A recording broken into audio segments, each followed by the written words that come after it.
Hello, I'm Isaac Hayes III, founder and CEO of Fanbase, and I'm here with a very important message. We are at a turning point in the Black community where we must have equity in the apps we use that scale to billions of dollars. But this time, we own the infrastructure, we own the culture, and we shape the future. And Fanbase is the future.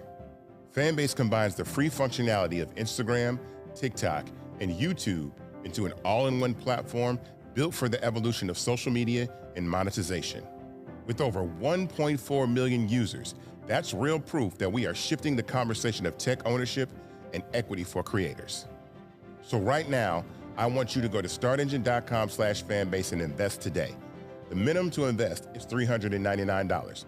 That gets you 60 shares of stock in Fanbase at $665 a share. This marks a turning point in Black ownership of social media. If we don't take this opportunity to own social media right now, we will always be customers to our own creations. And that can't go on. So once again, go to startengine.com/fanbase and invest today.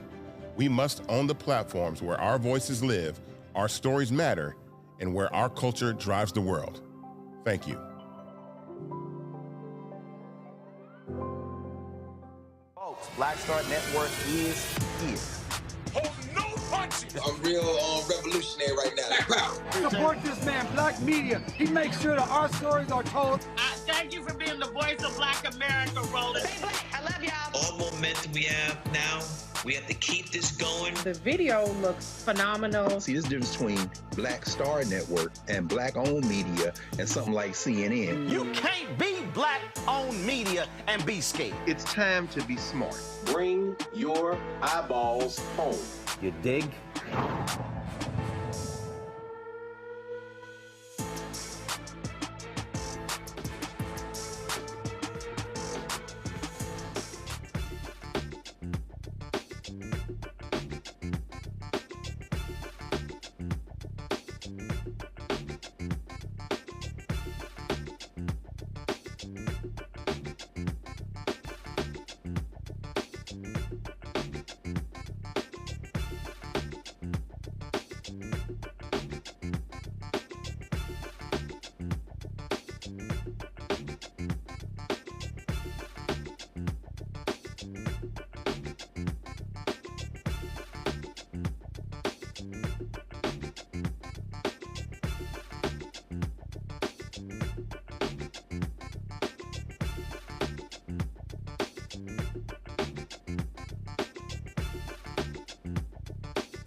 Today is Wednesday, October 22nd, 2025. Coming up on Roland Martin Unfiltered, streaming live on the Black Star Network. Day 22 of the Donald Trump-MAGA government shutdown, the second longest shutdown in American history. Texas Congressman Al Green will join us on the show to talk about Democrats continue to hammer Republicans over the issue of health care. North Carolina, the Republican-controlled legislature, what did they do? They passed a new racist gerrymandered congressional map destroying the congressional seat of CBC member Don Davis. We'll talk with the House Minority Leader Robert Reives about this. Arizona Attorney General suing House Speaker Mike Johnson, demanding that he swear in Representative Adelita Grijalva. Guess what? They've been screwing her over, and Johnson keeps saying, oh no, we can't do it during the pro forma session, but he did it for 2 Republicans. A federal judge extends the order blocking the Trump administration from deploying hundreds of National Guard troops to Chicago and across Illinois. Also, Donald Trump takes the lie even further. They're now going to completely destroy the East Wing of the White House to build his ego-driven $250 million ballroom. It's time to bring the funk on Roland Martin Unfiltered on the Black Star Network. Let's go. He's got it. Whatever the best, he's on it. Whatever it is, he's got the scoop, the fact, the find. And when it breaks, he's right on time and it's rolling. Best believe he's knowing. Putting it down from sports to news to politics. With entertainment just for kicks, he's rolling. It's on go, roll, roll, y'all. It's Roland Martin, rolling with Roland now. He's funky, he's fresh, he's real, the best, you know he's Roland Martin now.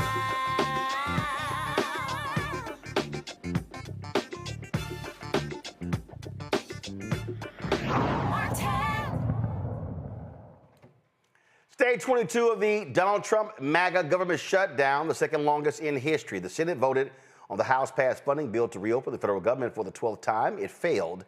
Now Republican leaders have begun to raise the issue of changing the filibuster rules or developing a plan B, with Democrats holding firm on health care subsidies.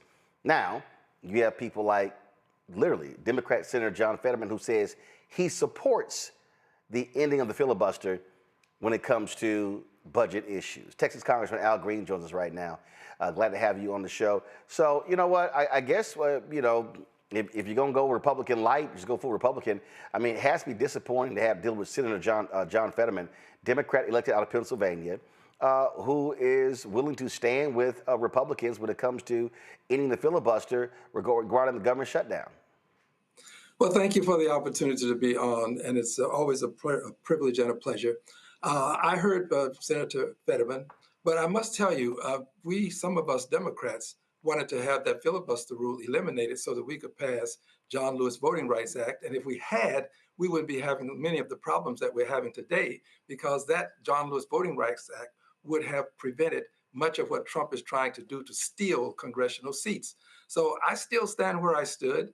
I wanted to do it then, and I want to do it now. I think that they could have done this on day one, but the president had a scheme. Dr. King had a dream. The president has a scheme, and his scheme was and is to allow persons to be released because they are persons said to be non-essential workers.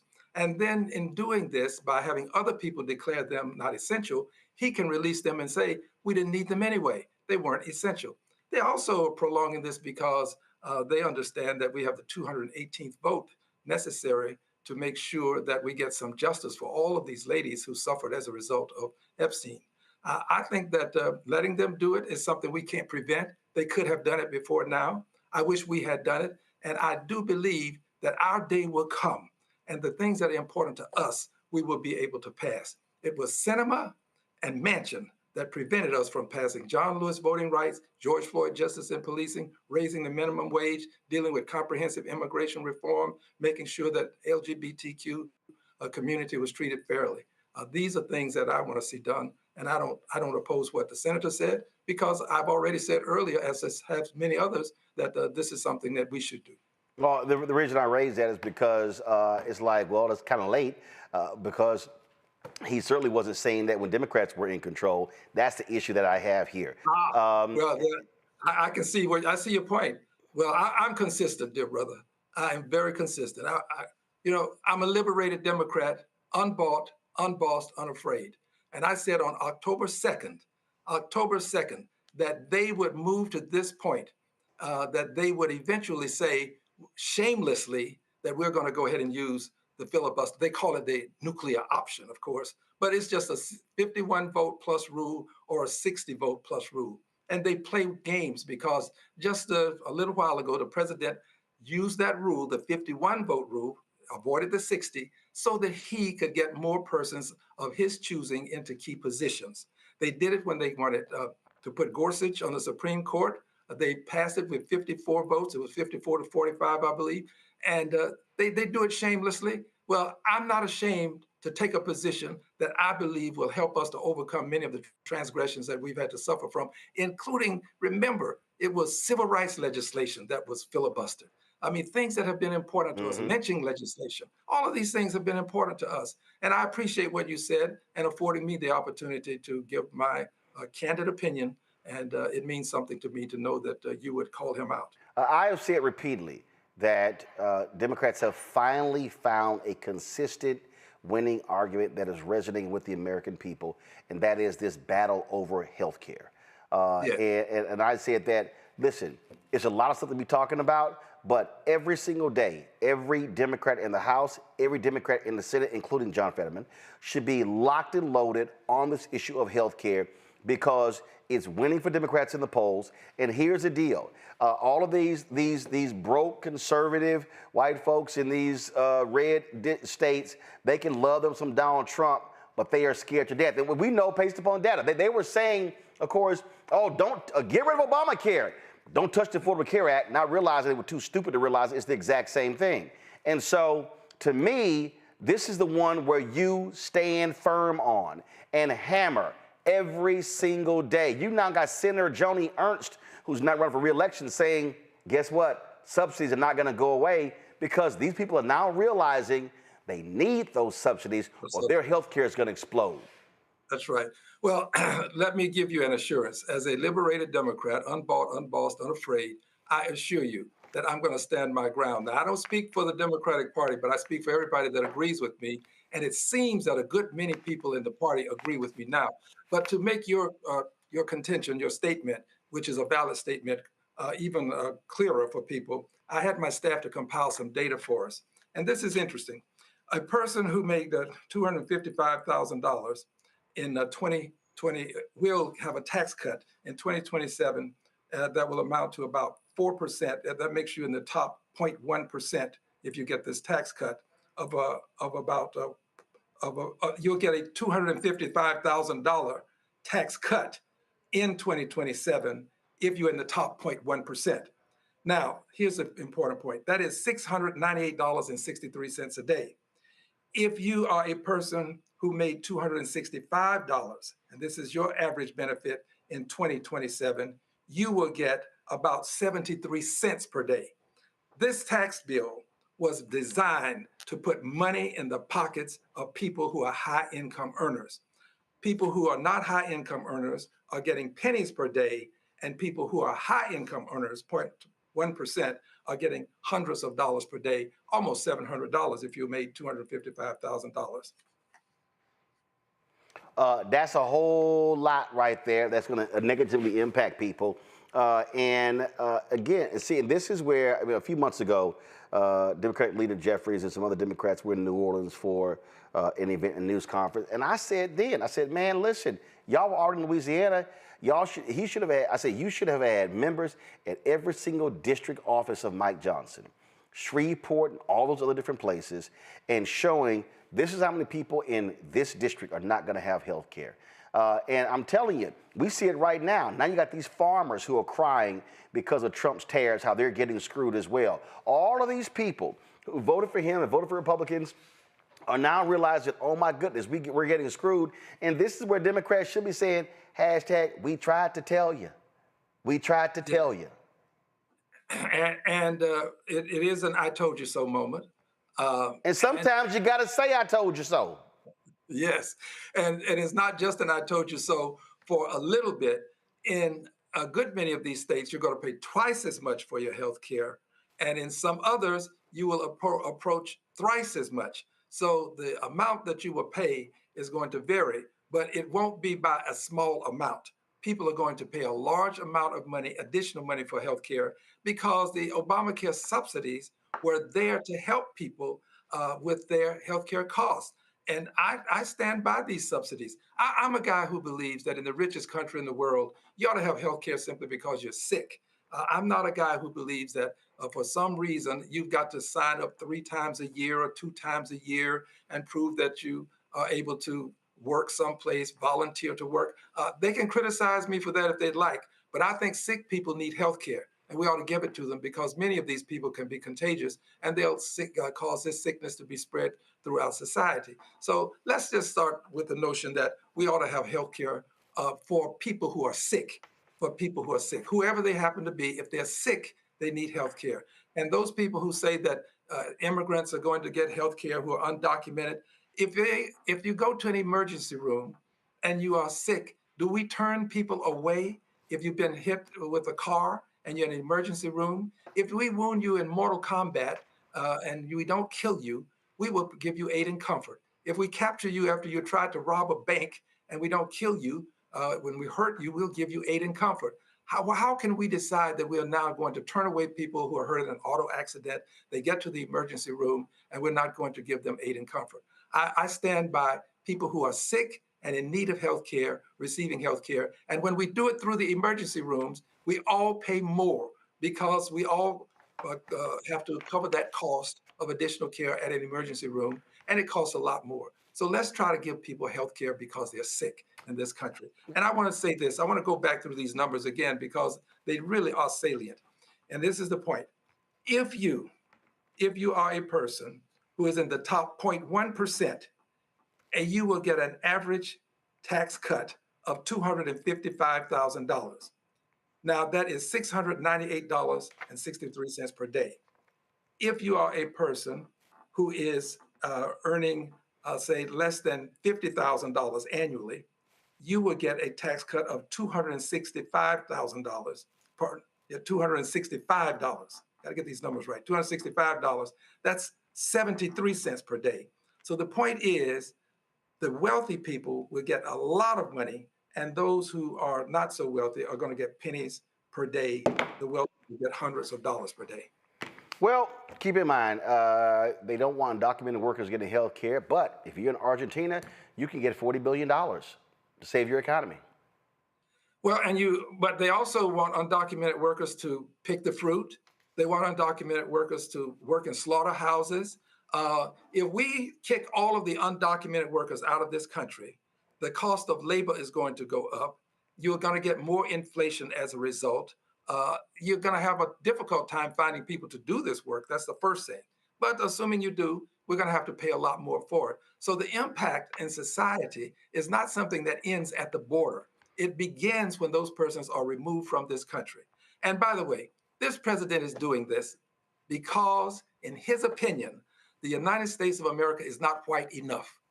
He wants to give us some assurance, some people, not me, I don't need it, but give the country some assurance that we will not have a majority-minority country. And he's doing everything that he can to do this by removing some people for reasons associated with their being here, and they've done dastardly things. But he's also removing people like the lady that I represent here in Houston, Texas. She's in my congressional district, so I say I represent her, and she's come to my office. Her son is a person that has a learning disorder. She is undocumented. He is undocumented. He was separated from her. The police picked him up, turned him over to ICE. She can't get him unless she shows that she is a documented person. If she shows that she is not a documented person, she and her son will be removed, and then her daughter, who is also undocumented, would be removed. Now, she's here making a living, has committed no crimes, is helping the economy to a certain extent. Why would we go after her with ICE when you're talking about this notion of going after people who've committed these dastardly deeds? They're not interested in the deeds. They're interested in the ability to remove people from the country under some guise of them having done something that is horribly wrong. But they're not just limited to the people who've done bad things. They're limiting it to anybody that they can find who is undocumented, and they do it based upon skin color. I, at one time, was a person who was a suspect because of my skin color. All persons who are Latinos in this country now are suspect by ICE officers because of their skin color. Well, absolutely. He wants to make America white again. That's what the strategy is, and it's abundantly clear.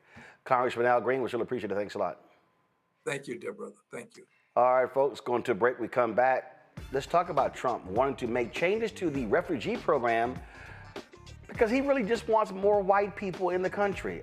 Did I not try to tell y'all that in my book, White Fear? We're going to discuss that next right here, Roland Martin Unfiltered on the Black Star Network. Next on the Black Table with me, Craig Calkin. Why the America we live in today is not what the founders intended or what they outlined in the Declaration of Independence and even the Constitution. Professor and author Kermit Roosevelt will join us to talk about his book, The Nation That Never Was, how history was misinterpreted, the intent and realities of America's beginnings, and missed a much better story in the process. So if you have to pick some group to marginalize, I think it should be the people who are against equality. That's next on the Black Table, right here on the Black Star Network.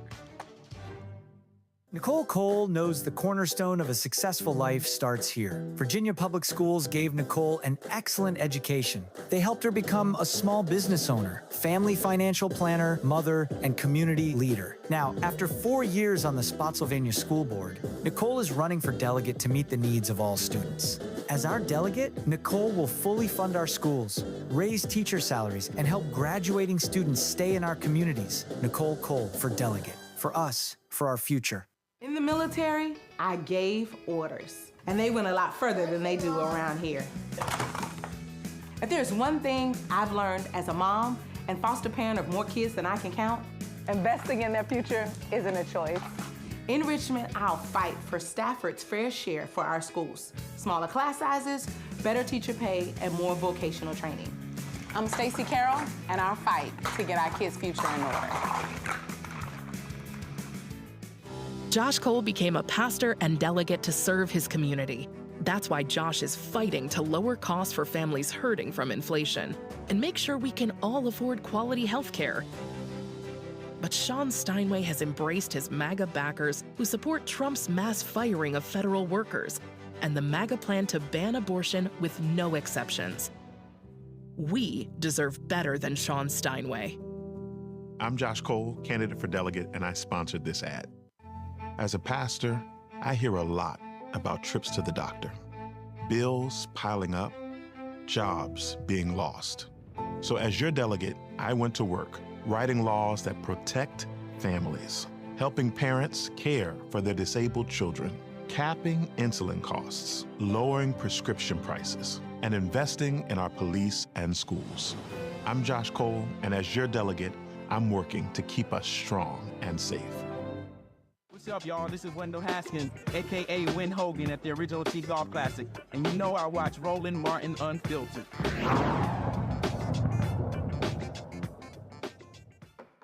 Now, how many times have I tried to explain to y'all that Donald Trump cares about white people, Republican Party as well? What did I say in my book, White Fear?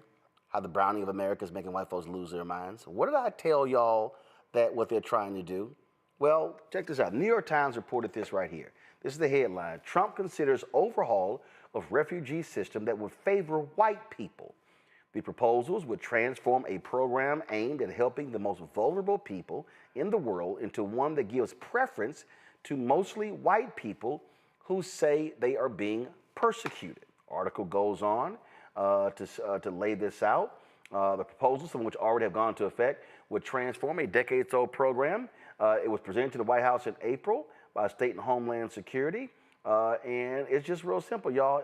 Again, this is what they look at this. The proposed changes would put in new emphasis on whether applicants will be able to assimilate into the United States, directing them to take classes on, quote, American history and values and respect for culture norms.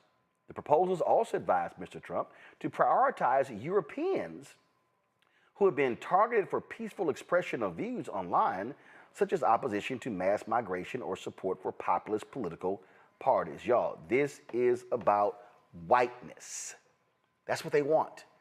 The attacks on DEI, the efforts to defund Black America, Stephen Miller and his white nationalist policies as well, all that you're seeing when it comes to ICE and undocumented workers, y'all, this ain't about protecting the border.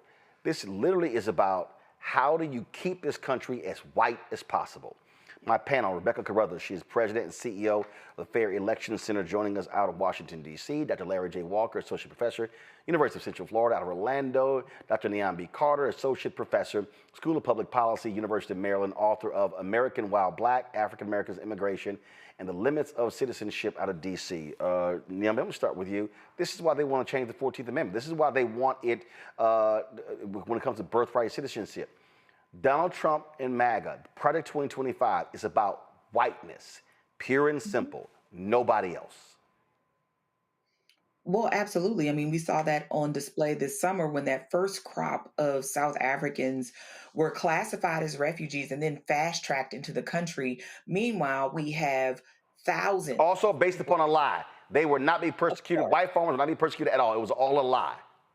Absolutely. South Africans have said this. White South Africans have said this. We know this. I mean, I think Donald Trump's administration has just gotten really good at saying the quiet part out loud. I mean, what we've seen is this systematic effort, right, to make white people victims, not just in the United States, but globally.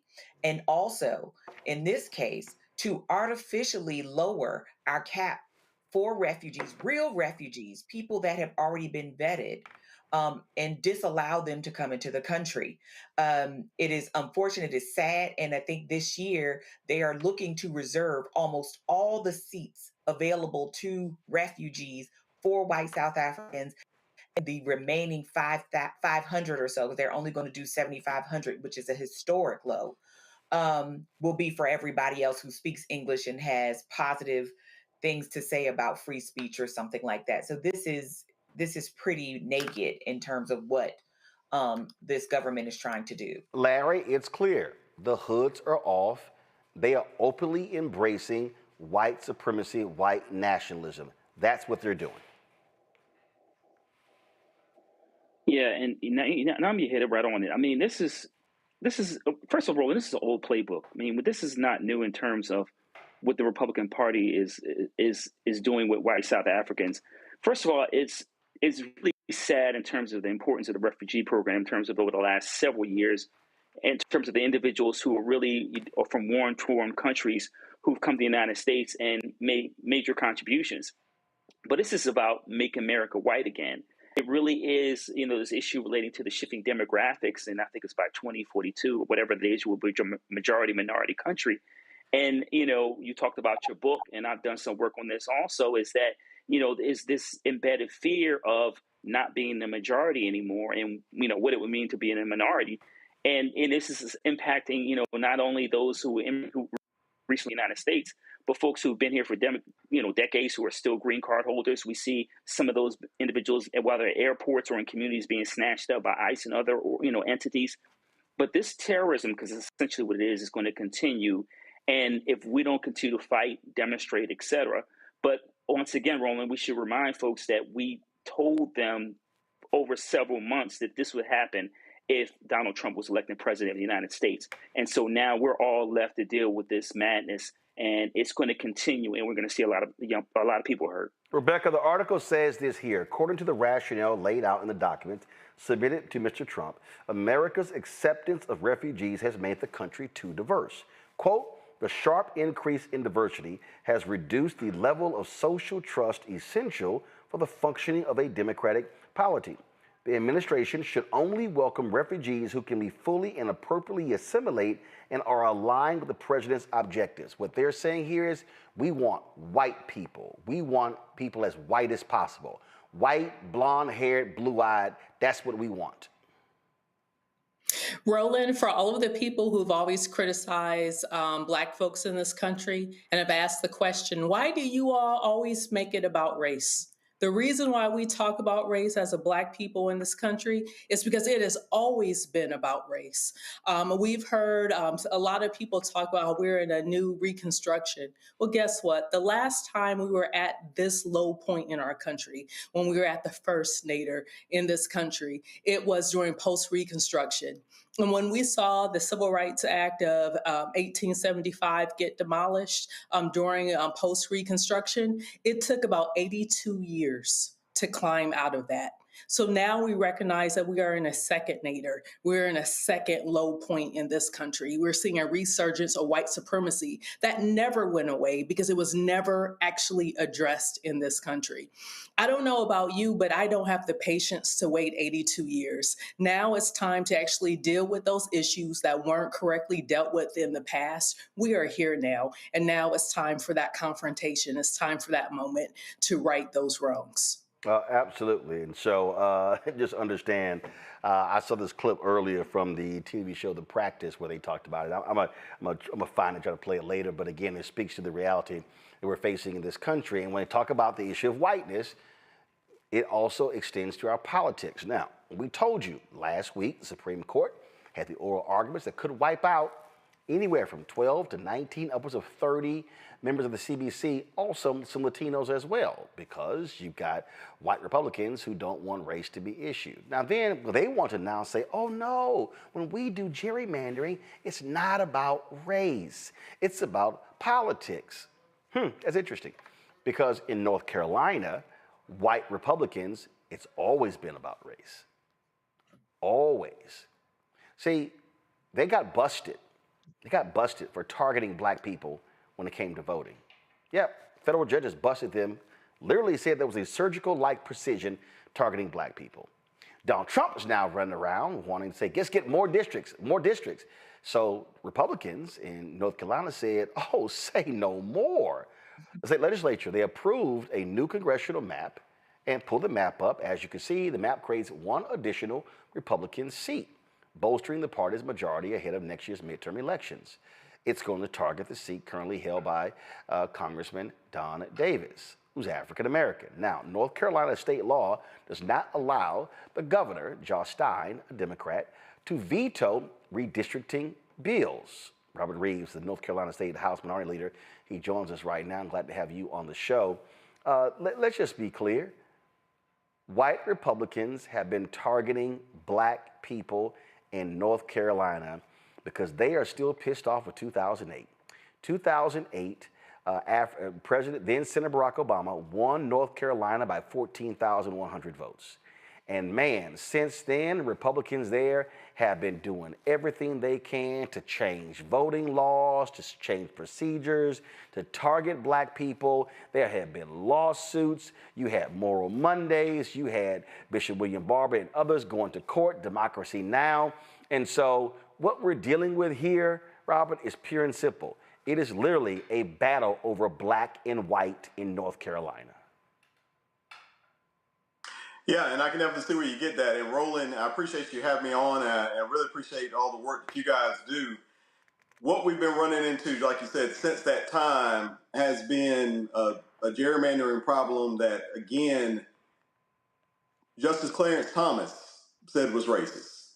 And so with that being said, everything you've been doing since that time has to be viewed with that lens. And that is not accusing anybody of anything. I don't know whatever's on anybody's mind. What I know is that Don Davis recognized one thing.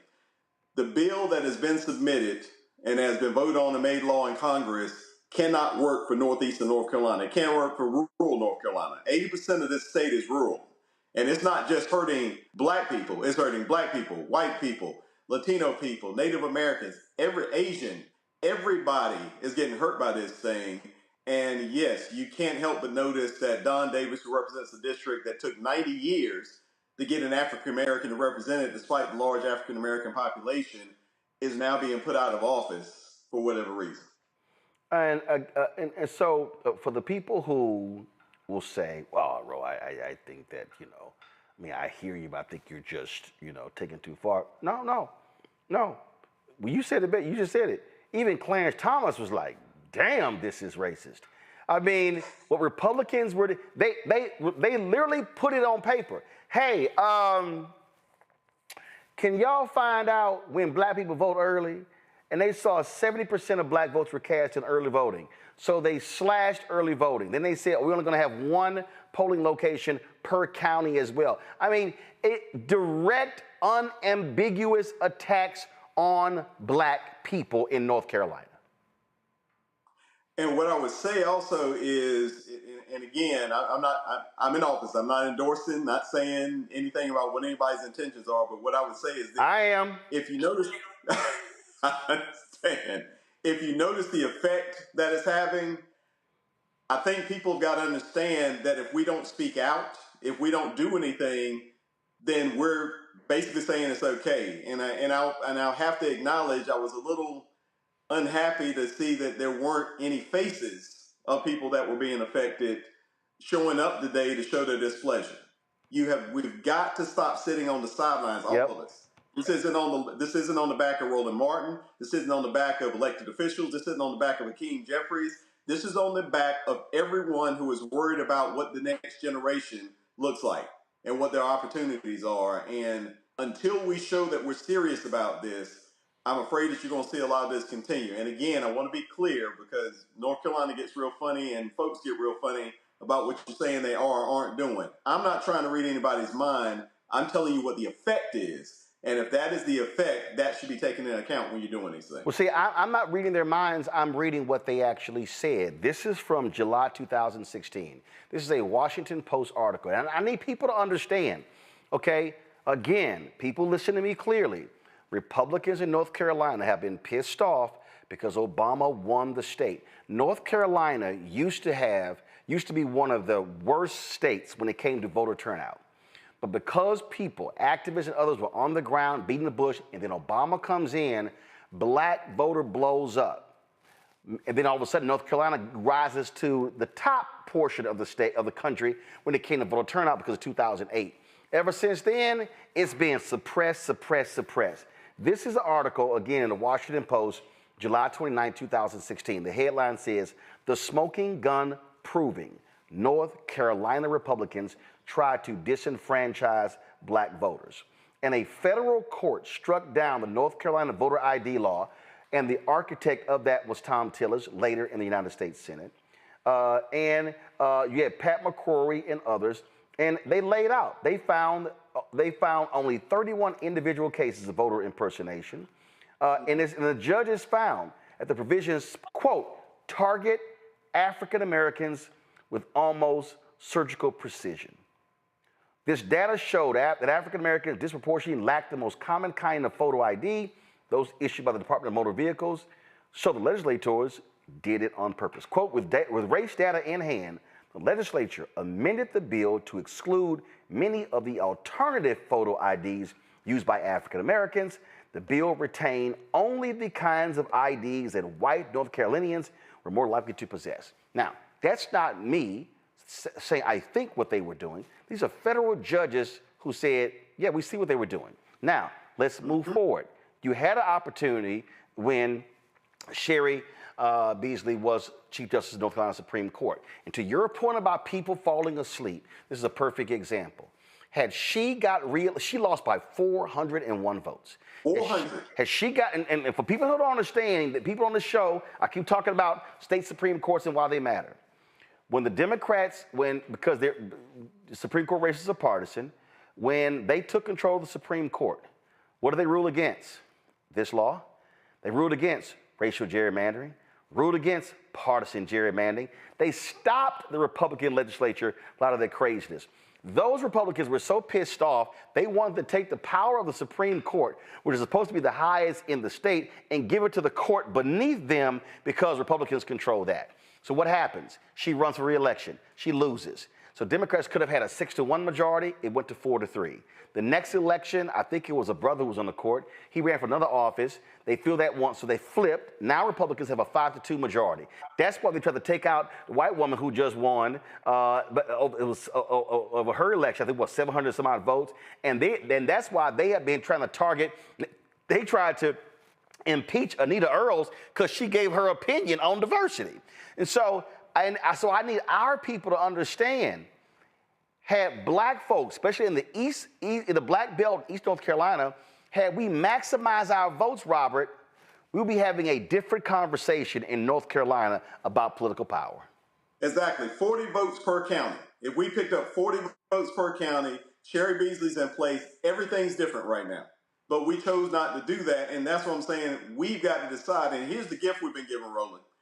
The gift is that now the federal government has said they want churches fully involved. They want churches to take positions. That's right.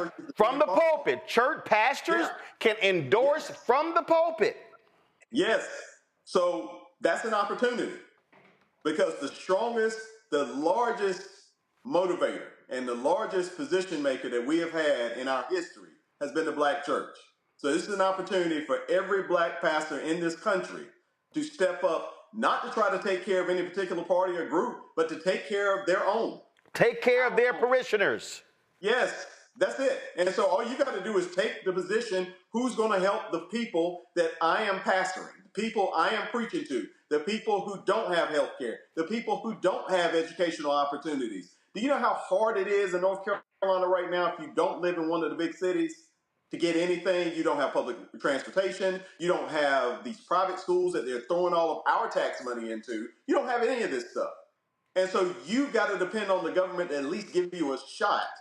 And folks that live in rural North Carolina are getting killed on this, which again is what makes taking Don Davis out so treacherous.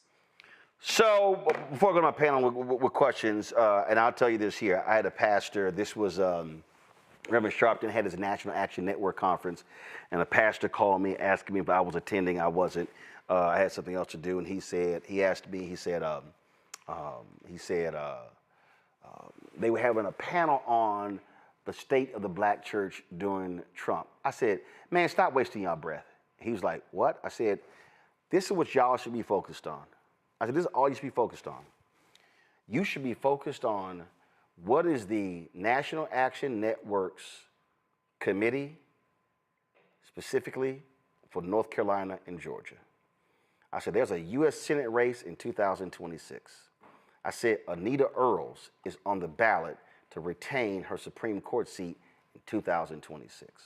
I said, NAN and other religious groups should be locked and loaded saying we're going to have massive turnout in 2026. When I met, when I met with the alphas during CBCF, I said the exact same thing. I'm giving the National Pan-Hellenic keynote speech at the conference on October 31st in Houston, I'm telling them the exact same thing. And this is what I told them. I said, no disrespect, but y'all should ignore West North Carolina. I said, because what happens is all the attention is always in West North Carolina. And I'm going to put, and so, I was saying the same thing when I was in North Carolina. I was there. We were broadcasting, doing things for Vice President Kamala Harris. And what I said to them is, what often happens, all of the money, all of the visits go to North Carolina. She made 22 visits during the 4 years to North Carolina, made one visit to East North Carolina, one.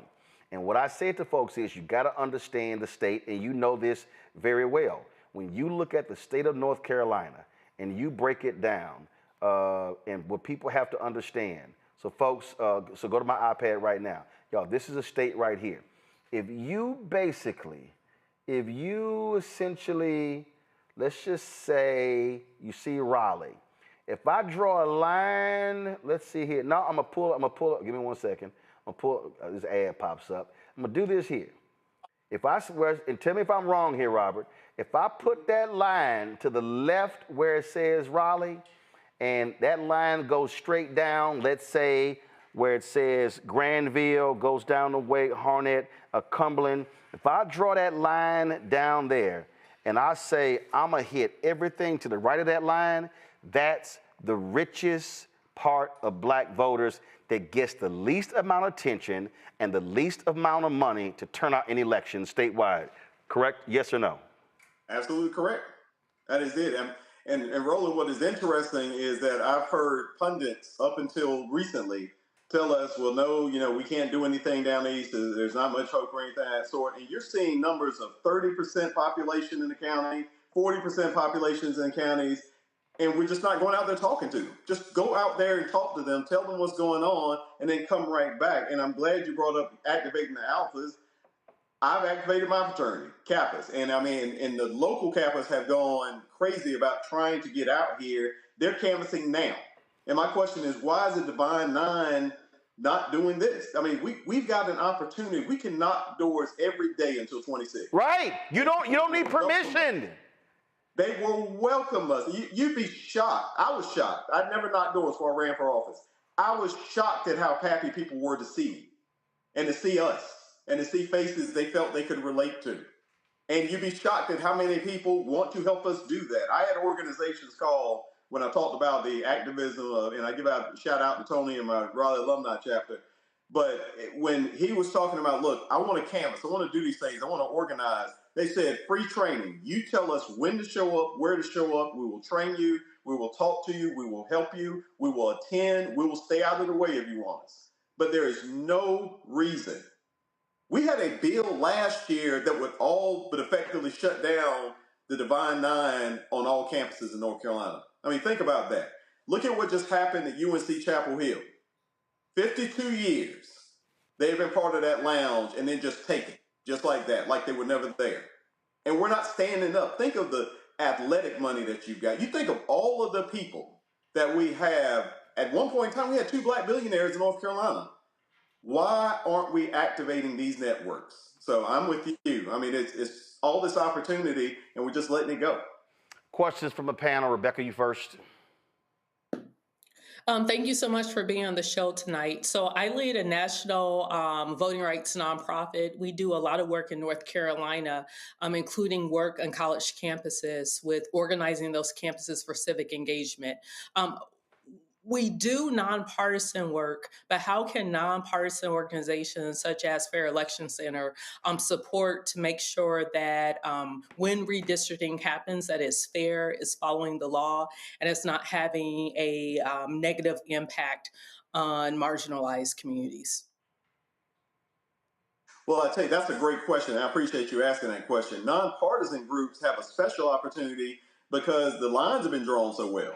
And I apologize, I guess that sounds like a pun, but I'm saying in the sense of there are folks who feel like everybody should be voting. There are folks who seem to feel like everybody shouldn't be voting. And if you believe in voting, it's a pretty easy thing. Here are the ways that we can make it easier to vote. Here's how voting affects you. I went and talked to a group of college students last night. And one thing I walked them through is how there is no business in America that has not become successful because of the government taking interest in that business. Boom. And writing stuff that would help those businesses go forward. I went to speak at No. Stop. No, stop.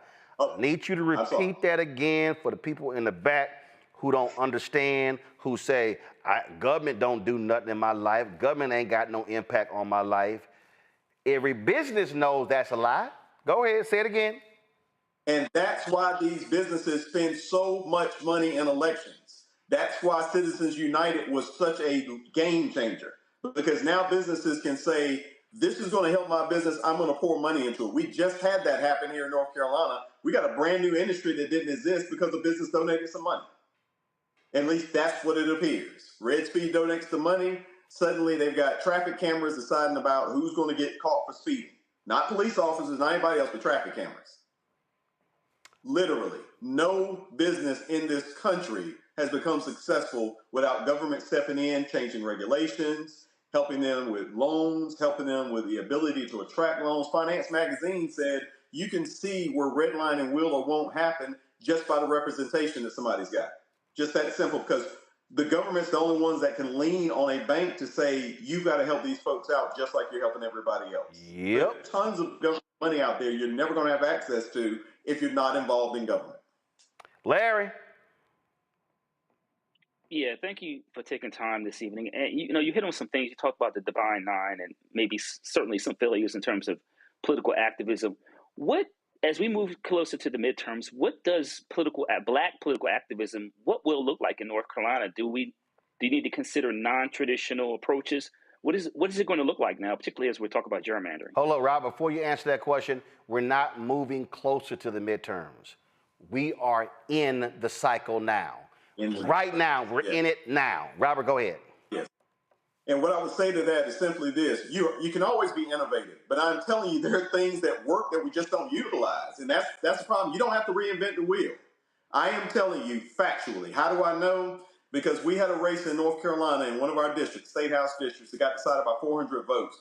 Republicans spent almost $2 million to just knock doors, to pay people to knock doors, which means they know that it works. In areas where Hold up. The Republicans paid people a total of $2 million to knock doors. Democrats, stop expecting us to knock on doors for free. Robert, go ahead. There you go, Roland. There you go. I ain't got a problem saying it, but go right ahead. Stop expecting people to volunteer. Do you know how many people that are working 2 jobs that would love to give up their second job if you just give them the money to supplement? They believe in your cause. They just need help. We can't afford to just stop. You can't even afford to serve in that General Assembly right now. We get paid $13,000 a year, and we run almost the full 2 years. So that means that you got to have a job that pays you enough money to supplement, and on top of that, gives you the leeway to leave, miss work for weeks on end, and then come back and pretend like nothing has happened. Stop expecting people to give up their livelihoods, especially when we don't know, what those results will be. And it's more dangerous now than it's ever been. Not dangerous in the sense I'm saying of physically, but dangerous in the sense of we have had people that we've asked to run and we've asked to volunteer that have said, I was planning to run for office, but then I was told I'm going to lose my job. I was told if I do these things, this is what's going to happen. We've got to be more considerate of those factors and make sure people have the ability to get out and help. But again, back to the original question, there are tons of time-proven methods to get people out to vote, and the doors that are knocked on the very least are black doors. Niambe. They want to hear what's happening. Thank you, Robert. I think this is really important. I'm a former North Carolina resident. My family lives in District 1, so I am very aware of many of the issues that are happening. Right, my family's from Warren County, Halifax, and Vance, and so it's not surprising, given the way that these places have historically been treated by the state, that this would happen yet again, right? But this is also the same place that was the home of the environmental justice movement. Yep. These people were not the most well-resourced. These people were not the best educated, but they knew something was wrong in their communities. So how do we tap into that spirit again? And also, how do we bring in this generation of young people? Because we have high dropout rates in this very same district. We have a lot of also very motivated college students in and around District 1 and other parts of Eastern North Carolina. So how do we mobilize those young people who want to do something and are actually in a place where it matters? The margins are what's making elections in these places in and around the state of North Carolina. So how do we bring those constituencies together of young people along with this spirit of our elders who showed us that laying down in the street can be a really effective way to get some movement and some traction if you need to. And you don't have to know everything about an issue to do that. Robert, while you're talking, we're actually playing the video of when the head of the EPA, Michael Regan, was there in North Carolina announcing these monumental changes. We actually were the only media outlet broadcasting live from there. So go right ahead. Exactly. And I think that's such a wonderful point that you brought up. Everybody thinks that you got to have this background, this training, all this kind of stuff. All of us do. I thought that. When I got elected, I was scared to death to go up there because I was just like, I wasn't ready for this. I wasn't planning to do this. And then you get in, you realize all that matters is you work and you try. And people will reward you for effort. Again, I bring back up talking to these college students. You will hear the narrative when it's a bunch of adults in the room saying these kids don't care, these kids won't do this, these kids won't do that. And then you go talk to them, and all they want somebody to do is come to them and say, hey, what's going on? How does it connect to me? And tell me how I can change things. And when they find that out, they will outwork everybody in the room.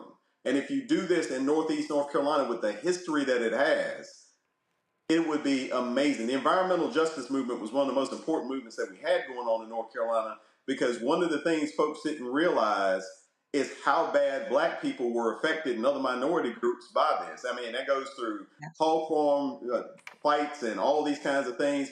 But you've got to let people know, and we just don't talk to people. And it's not one of those things, and I appreciate what you guys are doing even today. It's not something where you can place all the blame on any particular group. It's a lot of people that have just decided that we're not going to go out here and talk to these folks or educate them because they don't fit some narrative. And I'm telling you, there is not a human being breathing that you shouldn't be talking to. I'd be talking to people 14 and 15 too, because at some point they're going to be voting. Start with kids early. I started with my kids. I started with my kids when they were young and just telling them, here are the issues. Here are the ways that they affect you. Here are the things that you can do to change it.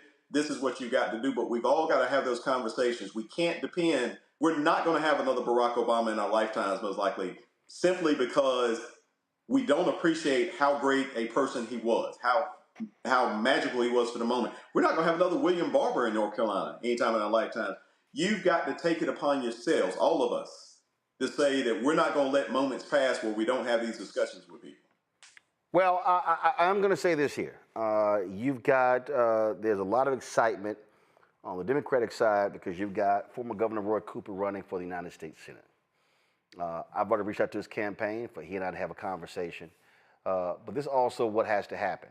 And this is where, and I think this is important for, I think for you, for Congresswoman Alma Adams and Davis, and let's say grassroots folks. And that is, it has to be a very loud and clear statement made to the white strategists.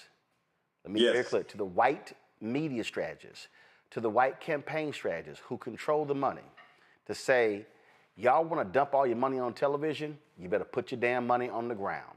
And the reality is, because see, we went there. We were there. We were there in churches in Rocky Mount. We went to Elizabeth City. We went to Fayetteville State. We did broadcast from those campuses. And what people need to understand is, you got to be there, and you got to be, it has to be constant. You got to be knocking on doors 4, 5, 6 times. The money has to be there. And I'm going to keep challenging the D9, and I'm going to keep challenging Prince Hall Mason. I'm sorry. I keep saying the Eastern Star as well. I'm tired of having all these black groups, and we meet, and, well, what are we meeting for? How do you use your power? But we got to put pressure on the folk with money to say, you keep spending money, but then you want us to be sharecroppers. You want us to volunteer, work for free, and turn out votes to see strategists and others get rich. No, you better put that money on the ground. And I'm telling you right now, that seat in North Carolina can be flipped. Georgia can be held. We can actually defeat these people. And here's the piece. Anita Earls gets reelected, 3 of those state Supreme Court seats Republicans hold are up in 28. They can get taken out. And so if those can be flipped. All of a sudden, you win those 3 in North Carolina and 28, all of a sudden, Democrats have a majority on that state Supreme Court, and they can come back, because the Republicans did this here. For people who are watching, the Democratic-controlled Supreme Court had made judicial rulings. When the Republicans won in November, they came back 3 months after the initial ruling and said, oh, we're going to consider these cases again, and overturn those rulings. So guess what? Exactly. Payback is a mother. That can happen again. But we have got to maximize our numbers. And I'm telling y'all, the path to victory in North Carolina is in the black belt of the eastern portion of the state. We got to be on the ground, being back. And I can tell you right now, we're going to be there broadcasting like we did last year. We're going to be there again next year. We literally are, all this damn noise Antoine's making over here is we're sitting here putting together our crane because we're going to have multiple units out, around the country, because I'm telling you, we doing real work here right now. All this stuff is happening because we have to be driving the black vote and maximizing our power. Simple as that, Robert. Final comment. Final comment is this, Roland. You're absolutely right on everything you're saying. I want to add one point. Sometimes you can't get folks to do what you know needs to get done, and then you have to do it yourself. Yep. The money follows money. If the wealth in the black community, and this isn't just limited to people who live in North Carolina and Georgia, the other 48 states, everybody can participate.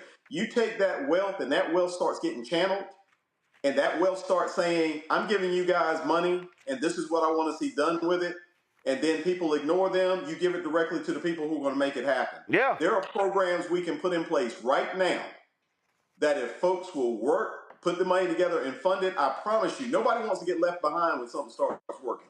That's the great thing about politics. They see something working, everybody's going to join in. But when we can't go and say, hey, look, these are the people who have put their stake in, it's hard to get other people who already don't think like you to then turn around and give you the money. But when I can walk in and I can say, here are these millionaires, these black millionaires, who have for all of this time been important parts of your machine.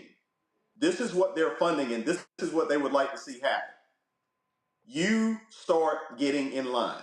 And so that is my final point is this is all doable. These margins are so small. And I know one of the panelists said that again. I want to repeat that.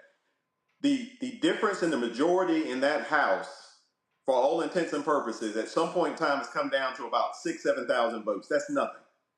That's something we can overcome. We got people that won by 100, people that won by 700, 800. Let's make it happen. But we have got to show that we're just as serious as we want others to be. I've never asked anybody to do something that I don't do myself. And so that's what I would ask, and that is my plea. Thank you, Roland, for what you're doing. Can't wait to see you down in North Carolina, and can't wait to go down east with you. Because we got a lot of great people that want some help and want some change. Well, I've told our people, look, give to the Black Voters Matter, groups like that who are on the ground. I said we can fund it ourselves. And listen, when we got together, Win with Black Men, and we had that big conference call that Monday after Joe Biden dropped out, $1.5 million was raised, and there were some people who literally came to me. They were mad because we kept $450 grand, 1.1 million went to her campaign, and I told them, you can get the hell out of my damn face. I said we kept $450 grand, so we gonna get that money directly to black male groups who are doing the work. I said, so I don't care what you got to say. And they was backed up. I said, and we gonna do it again too. And so that's the other piece. If we can mobilize to raise $1.5 million brothers, and then the almost 2 million the sisters raised, guess what? We can do the exact same thing to target these 2 states because the votes are there. We drive the black votes in those 2 states, we win. Robert, we appreciate it. Look forward to seeing you soon in North Carolina. Hey, Roland, can I say one thing? Yes, sir. One last thing, and I apologize for saying this. Here's the other thing you got to remind people. Whatever's working for black people actually works for everybody that's working. There's an economic struggle going on just as much as a racial struggle. Labor has come in and been invaluable in trying to help us out in a lot of these races for African Americans. So make sure when we're telling this message, understand, if it works for us, everybody's going to eat. Yeah. Thank you again. Well, that's history. Bottom line is, broke white people, their quality of life increased every time black people fought for rights. That's just a fact. Amen. All right. I appreciate it. Thanks a lot. Man. All right, folks, got to go to a break. We'll be right back. Roland Martin Unfiltered, the Black Star Network. Don't forget to support the work that we do. Join our Bring the Funk fan club. You want to support our work, join via Cash App. And yes, y'all, I'm literally sitting here doing the show, depositing. Y'all, see, come on, Anthony, switch. Thank you. I'm sitting here depositing checks and money orders, just trying to knock these checks and money orders out. And so y'all want to give via Cash App, use the Stripe QR code you see at the bottom right left-hand corner. That's for credit cards as well. PayPal's R Martin Unfiltered, Venmo's RM Unfiltered, Zelle, Roland at RolandSMartin.com, Roland at RolandMartinUnfiltered.com. Again, checks and money order, make it payable to P.O. Box 57196, Washington, D.C., 2003, 7-0196. Back in a moment. Nicole Cole knows the cornerstone of a successful life starts here. Virginia Public Schools gave Nicole an excellent education. They helped her become a small business owner, family financial planner, mother, and community leader. Now, after 4 years on the Spotsylvania School Board, Nicole is running for delegate to meet the needs of all students. As our delegate, Nicole will fully fund our schools, raise teacher salaries, and help graduating students stay in our communities. Nicole Cole for delegate. For us, for our future. In the military, I gave orders, and they went a lot further than they do around here. If there's one thing I've learned as a mom and foster parent of more kids than I can count, Investing in their future isn't a choice. in Richmond, I'll fight for Stafford's fair share for our schools. Smaller class sizes, better teacher pay, and more vocational training. I'm Stacey Carroll, and I'll fight to get our kids' future in order. Josh Cole became a pastor and delegate to serve his community. That's why Josh is fighting to lower costs for families hurting from inflation and make sure we can all afford quality health care. But Sean Steinway has embraced his MAGA backers who support Trump's mass firing of federal workers and the MAGA plan to ban abortion with no exceptions. We deserve better than Sean Steinway.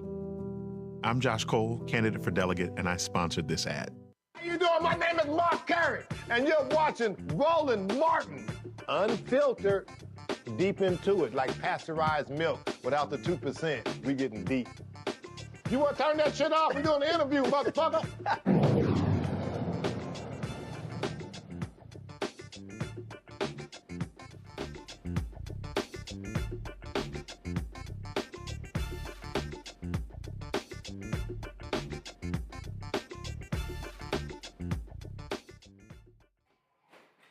The federal judge overseeing the prosecution of Congresswoman LaMonica McIver of New Jersey by Donald Trump and his maggots has instructed the government to remove social media posts he deemed prejudicial to her case. U.S. District Judge Jamel Semper ordered the Department of Homeland Security to take down 9 posts that label McIver's visit to a New Jersey detention center as a, quote, reckless stunt by sanctuary politicians. Judge Semper stated that these posts, quote, were not factual and that the prejudice against McIver was self-evident. McIver pleaded not guilty to 3 felony charges of, quote, forcibly impeding and interfering with law enforcement during a May visit to the ICE facility.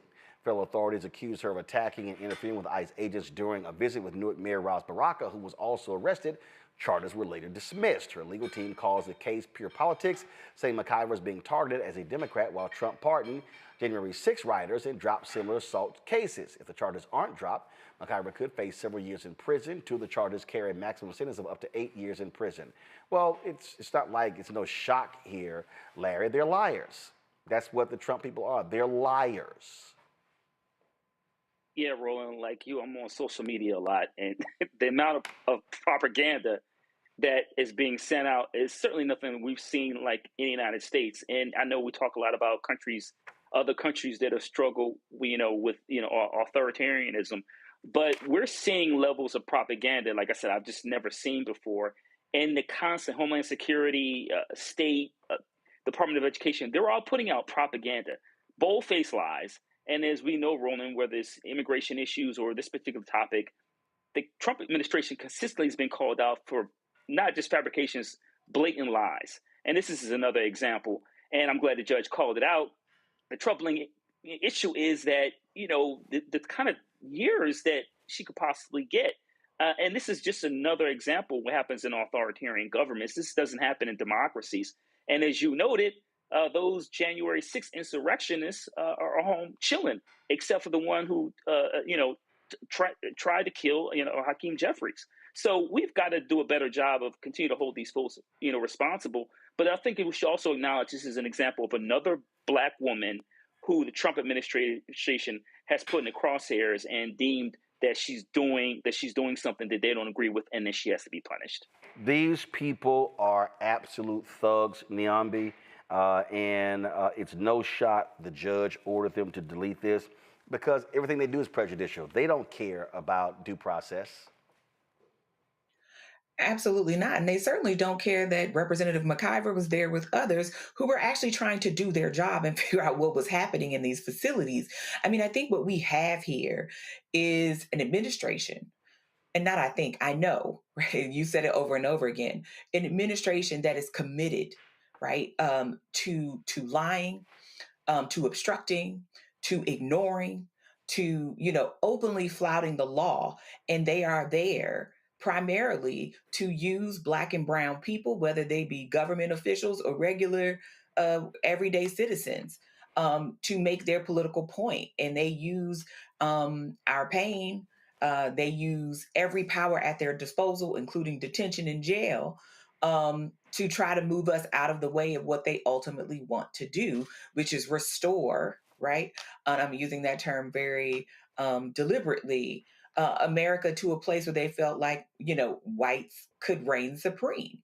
And so this does not surprise me that they are going after Representative McIver in this way, for essentially doing her job as a representative and member of Congress.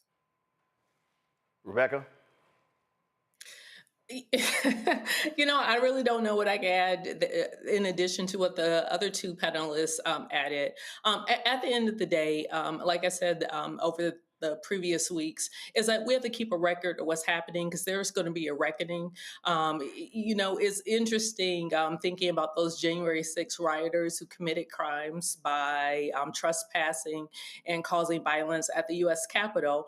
And, if we are to believe some of the reports that are out there, there's reports that there's possibilities that some of these folks are now working for ICE. So it's, at the end of the day, I do believe that the Congresswoman will be fine. However, what we're watching is not normal. It's not okay. It's not fine to watch how First Amendment rights and things that ordinary Americans protest or do to stand as witnesses is now being criminalized. And now there's whole swaths of people who are doing that pro-democracy work who are being labeled as domestic terrorists. So we really have to keep our eye on this and understand this is not normal. And we have to make sure that young people also understand that this isn't normal in this country and it's not business as usual. Well, speaking of what's not normal, the constant lying by that idiot Donald Trump. Now, remember when he said that, for his big, beautiful Mar-a-Lago type ballroom, they were going to, we're not even going to touch the East Wing. We're not going to touch it. We're not going to touch it. So what ended up happening? He lied. They're now demolishing the East Wing. They're now demolishing it. And now the National Trust for Historic Preservation, they finally woke the hell up. And so they decided to actually send a letter today, kind of stupid after the fact, saying that the National Trust for Historic Preservation, which is a private, charitable, educational, nonprofit corporation, chartered by Congress in 1949 to further historic preservation policies of the U.S., they say this proposed construction of a 90,000 square foot ballroom that, it acknowledges the utility of a larger meeting space at the White House. But they say we're deeply concerned that the massing and height of the proposed new construction will overwhelm the White House itself. It's 55,000 square feet, and may also permanently disrupt the carefully balanced classical design of the White House with its two smaller and lower East and West wings. Wow, y'all finally woke up.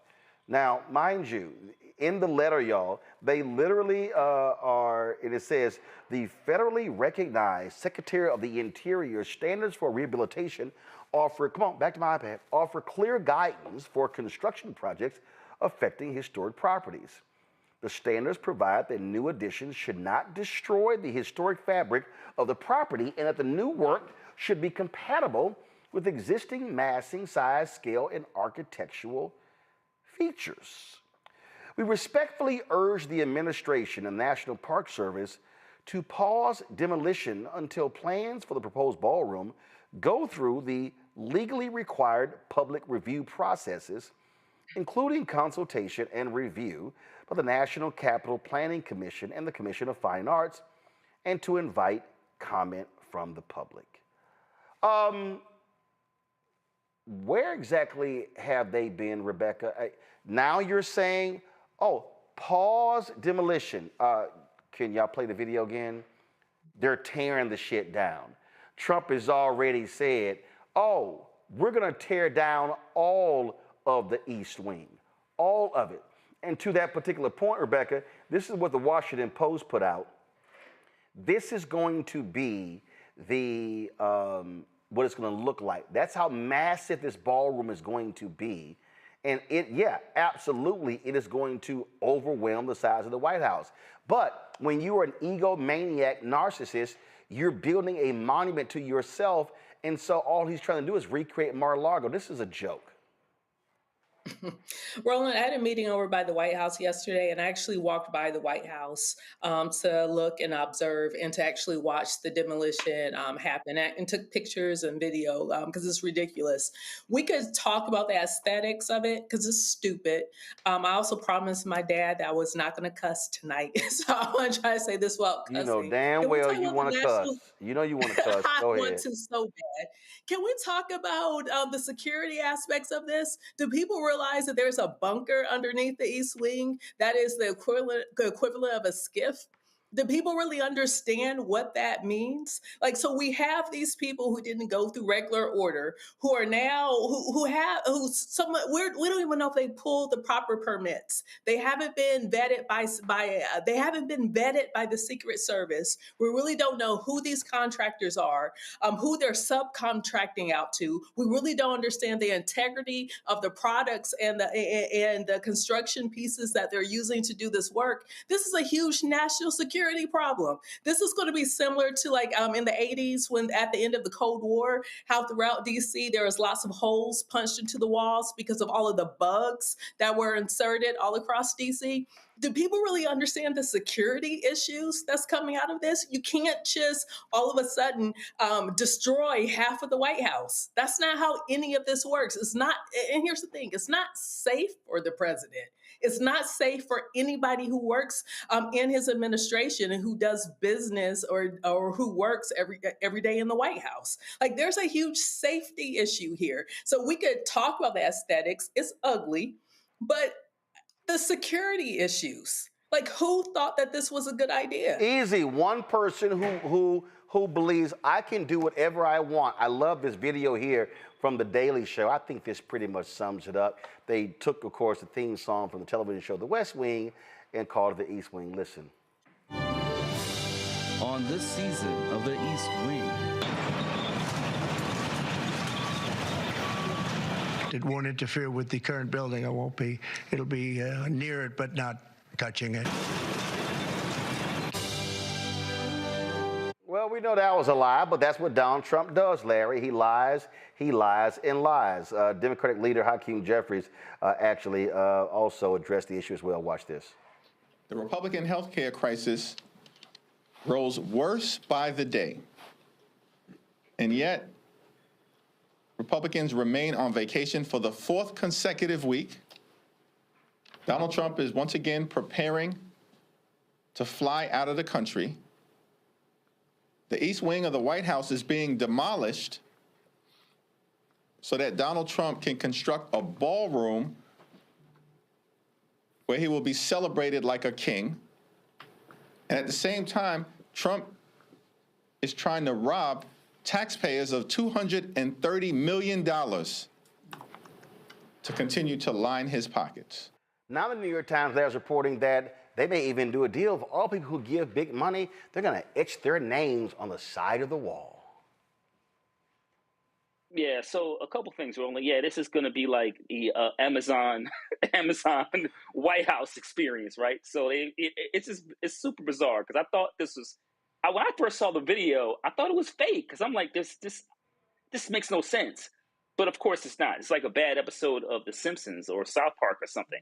The other thing, Roland, is I think the point we're missing here in terms of this demolition and creating this ballroom is he doesn't plan on leaving. I don't think people understand this, right? He's recreating Mar-a-Lago because he plans on being here for several more years. Oh yeah, that ugly ass patio. He just paid over the Rose Garden for that ugly ass patio. Yeah, somebody said this here. They said, well, a person said that I will vote for the candidate as it says at 28. My first action to bring a demolition to that ballroom and the patio. I'm with him. Go ahead, Larry. Roland, he plans on being there. Authoritarianism, this is how it works. People need to start reading up on authoritarianism. But yeah, and listen, if this was Barack Obama, they would say it was ghetto. It makes no sense. It's an abomination. And like I said, I lived in D.C. for a number of years, worked on the Hill, been in the White House a number of times. I never imagined we would see something like this. I did. But I think also people, well, yeah. No, I mean, the moment the Supreme Court said, oh, you do whatever you want, he went, oh, hell yeah. They have given me permission to judge. He said, I can do whatever I want. I am above the law. That's why I was like, yeah, y'all gonna give my $230 million. Oh yeah, give me that $400 million plane. We're gonna retrofit it. Then y'all gonna give it to me, to my library when I leave. Bro, come on, man. Yeah, it's unbelievable. It's super tacky and embarrassing, but this is what a lot of folks in America vote for. They voted for this. And like I said, they have Amazon or some other company's name, plastered somewhere on a plaque on a White House or on the side of the building instead of having health care. But, this is where we are in America. And like I said, it's tacky, but you shouldn't expect anything less. Niambi, I said this before, I say it again. If I'm a Democrat running and I win, I ain't asking permission for shit. Mm-hmm. And then when Peter Ducey with Fox News to run, you ain't say a damn thing about your boy. Shut your ass up. When Sean Hannity start running, White House press secretary should say, Sean Hannity, kiss my ass. Laura Ingraham, kiss my ass. Fox News, all y'all can kiss my ass. That's literally, I'm telling you, I want the most gangster Democratic press secretary. I ain't even calling on Fox News for the first 6 months. Mm-hmm. That's me. Go ahead. I'm sorry.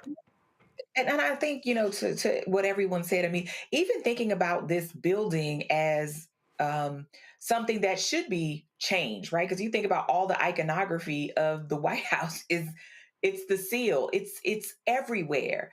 And that's not going to be what it is anymore.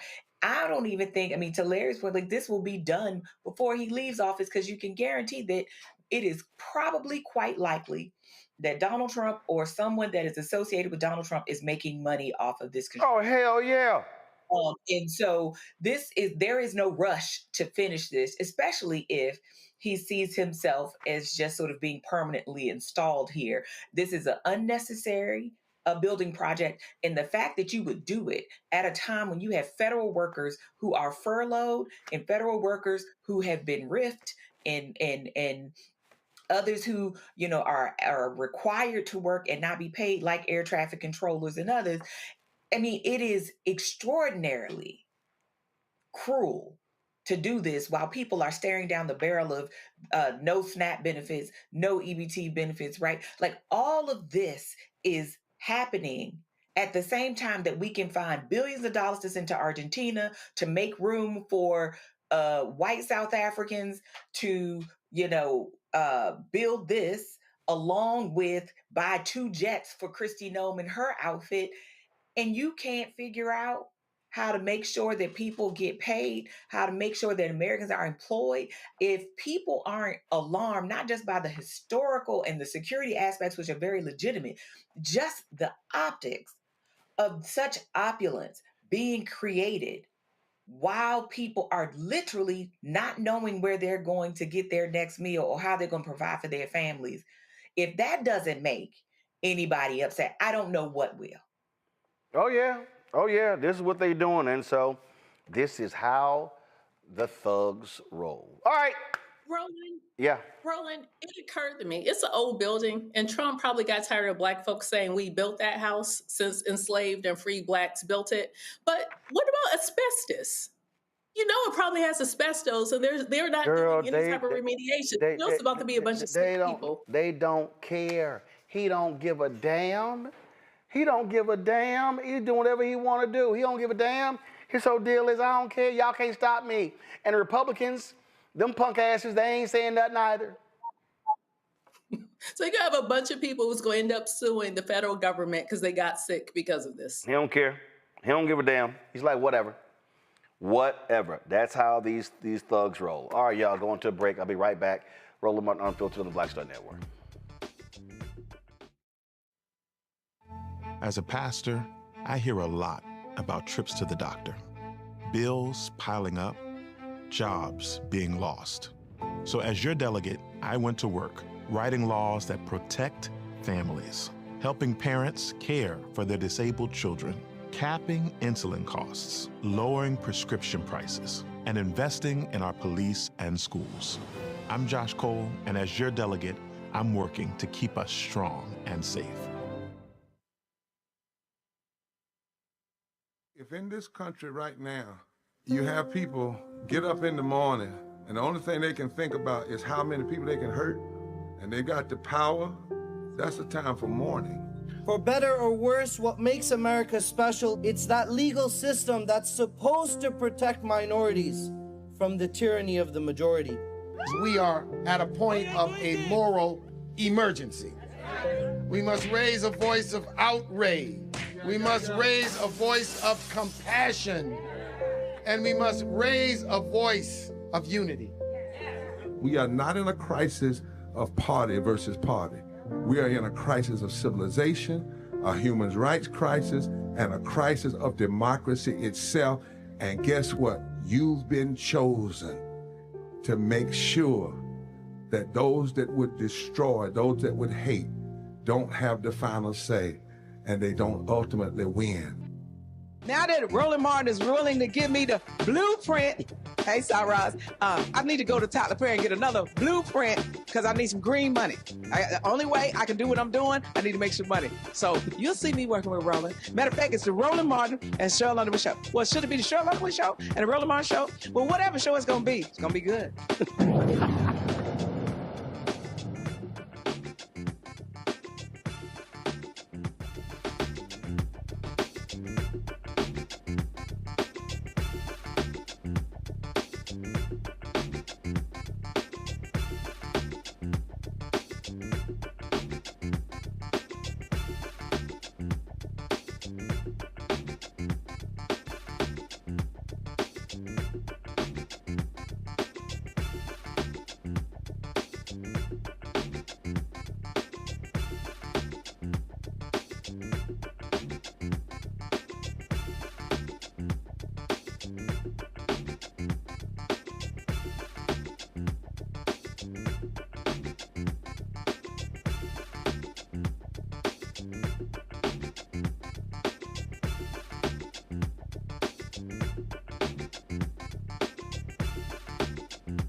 the life of me, I don't understand decisions that a lot of these people are making today when we talk about diversity and things along those lines. So Rebecca Aguilar, who is the former president of the Society of Professional Journalists, she posted this a few days ago on her LinkedIn page that struck me as odd.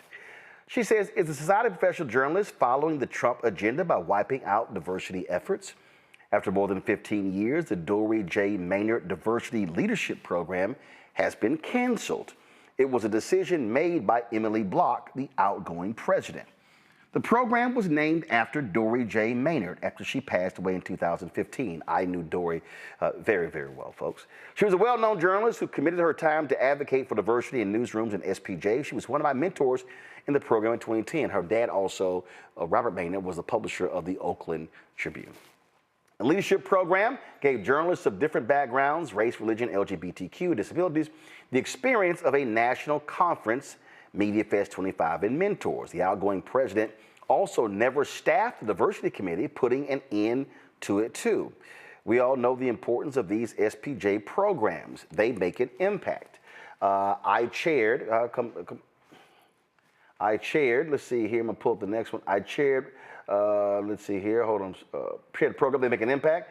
I chaired the committee and organized leadership program for more than 5 years. When I was SPJ's national president, I made sure everyone felt included. I knew the organization was changing when it elected me, the first Latina and woman of color, to lead the organization in 112 years. But since then, it has lost more than 2,000 members, according to insiders. My hope is the new president, Chris Vaccaro, will reevaluate the decision and bring back the committee and leadership program. I'm sharing photos of past fellows who have gone on to do great things in journalism and other careers. I made sure we even had the program during the pandemic, during the SPJ conference was online. And no, money was not an issue to keep this program. It was funded by the SPJ Foundation that currently has at least $16 million in the bank. Okay, that's what she actually wrote there. And she added, you all know I fight for all journalists and help you get jobs, but diversity matters too. Please repost. Info is power. Also, if you were at MediaFest 25 this week, find the incoming leaders and ask why and where they stand on diversity. This is the thing that we're seeing right here, Niambi, and we're seeing this in journalism. We're seeing it in academia. We're seeing it in business. Donald Trump, and I predicted all this in White Fear. What you're seeing is you are seeing white folks showing their true colors. The people who actually believed in these issues, they're like, all right, so y'all tripping on names? We can change the names, but the mission ain't changing. But it's a lot of people who never really believed in these programs who are like, oh, good, we ain't got to do that bullshit now. We straight. We can go do whatever the hell we want to do. That is what we're seeing, Niambi. Oh, absolutely. And I think there are a lot of people who Donald Trump gave them the permission, right? He gave them the opening so they could do the things that they wanted to do, like roll back these efforts without appearing to be racist or homophobic or misogynistic or whatever they might be, right? And so there are a lot of people who have capitulated very quickly because, as you rightly point out, they never wanted to do this in the first place. They view it as a burden. They don't really believe in the value-added proposition of more diversity, even though by every metric, it makes organizations and professions better, more innovative, and it makes people happier, right? Like people generally feel better when more voices are at the table. Yet there are people who felt like, hey, I don't need to do any of this. I understand what the issues are. You can hear people throw around terms like ideological diversity because they don't think diversity means that in a broad sense, it only means race or it only means gender, because they don't care about any of that. That's the stuff they don't want to do, right? They don't want to do racial equity work. They don't want to talk about it. They don't want to be made uncomfortable. And they certainly don't want to have anybody challenge their power or bring more people into those institutions that are going to call them to the mat on their BS. And we know how these professional organizations can operate, just like academia and other places. They can be very cloistered. The leadership can be very short-sighted and white-focused, quite frankly. And so they wanted to do this anyway. Trump gave them the opening. They can do it without seeming racist. They're just going to, comply a priori with no sort of implication. Yep. I mean, you just said the permission. So check this out, Niambi. Go to my iPad. Look at Gannett. Gannett will stop publishing diversity information, citing Trump's executive order. The company also removed mention of diversity from its corporate site. I'm sorry, Rebecca, Trump's executive order does not compel a publicly traded company to do this. Now, mind you, Gannett's America's largest newspaper chain. And this what makes this even more despicable. Al Newharth, founder of USA Today, he was the CEO of Gannett. He was the one who changed the industry when he said, we're going to be we're going to be the most diverse media company in the country. He said, I am going to tie your promotions and bonuses to diversity. And if you don't like it, you can leave the company. And by that action, he forced Gannett to change. And every other media company had to keep up because they were losing minority talent.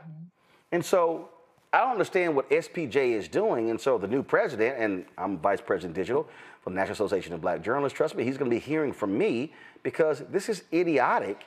That why would you get rid of a leadership program that has been effective? And shame on Emily Block, who was the president, for making this decision. Oh, and the new president, he was a vice president at the time. So I wonder if he said anything. He's the president now, so now it's on him. Rebecca? Sounds like they're committed to blandness and they're committed to mediocrity. That's what I hear out of that statement. I almost want to say it really burns me that people think that people of color, especially Black people, don't bring something to the table, that we aren't smart, we aren't brilliant, we don't over-index and overperform. Like, quite frankly, to have us on your team, you're getting great value and you're getting a hell of a ROI. So to hear them walk back and say this, it's like, have you ever been in a fight? Have you ever learned how to take a punch? So what? The president put out an EO. So what? You don't want to get attacked? Well, guess what? He's going to attack everybody. So at this point, stand with everybody else. Like, you can't punch all of us at the same time. So, okay, good luck with that. I mean, really, tell this president to go to hell at the end of the day. This is the moment where we see who is for real, who are real allies, Larry, and who were performative. Yeah, I want to go to Rebecca's point. You know, some people have never been punched in the face before, and you see it, right? They get a jab and they're ready to give up. The reason why that is, rolling into these spaces. I noticed some higher education, the ivory tower. They're not built for us. We're not supposed to be there. And there are even these very moderate or liberal, individuals who don't want us there, and they may vote. They might consider themselves to be progressive. This is all centered in white supremacy, and that's just the bottom line. They don't want to see us there. They certainly don't want to see us accomplish more than they have, because it forces people to think about their identity and their place in the world.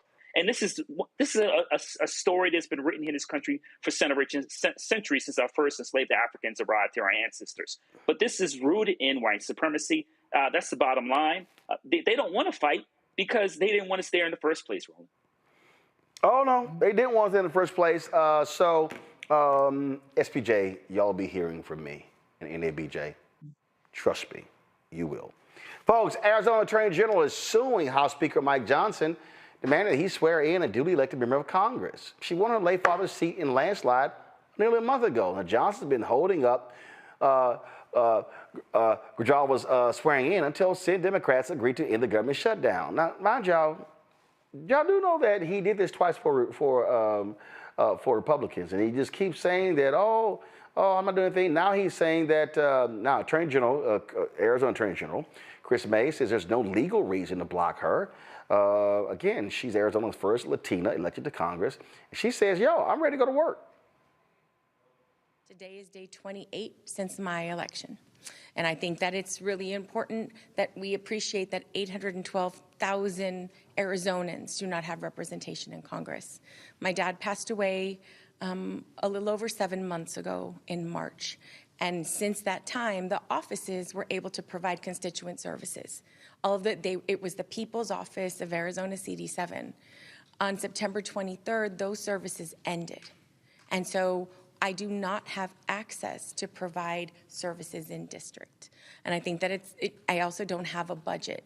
So this back and forth, coming back and forth, is on my miles that I had stored up because I don't have a budget. I'm not able to open a lease in district. And I think that, the efforts that have been provided to me, and I'm appreciative of the administration's effort, the departments in the administration, they're trying to provide piecemeal solutions to some of the problems that we have. But respectfully, there's so much that cannot be done until I am sworn in. Well, Johnson says, you can do the work. There's nothing to see here. And I told Rep. Grijalva, in the press conference, I explained, and I told Hakeem, she needs to get to work. She needs to stop doing TikTok videos and serve her constituents. The only thing that she hasn't done is taken the oath and will administer it as soon as possible. But in the meantime, she should be taking her constituent calls. She should have her 16 employees that she's already hired in here working, like all my staff's working, to handle the crisis that is being created by the Democrats. Her constituents have serious challenges and problems right now. She can be directing them to the right offices. And if it's something outside of her scope, she can send it to her 2 senators, because they apparently have a lot of idle time right now because they're doing TikTok videos themselves out in front of my office for publicity stunts. So the whole thing is ridiculous. I'm confused, Rebecca. How can you do the job if you're not sworn in to do the job? I've never heard where the candidate-elect can actually start doing the job, but they haven't been sworn in yet.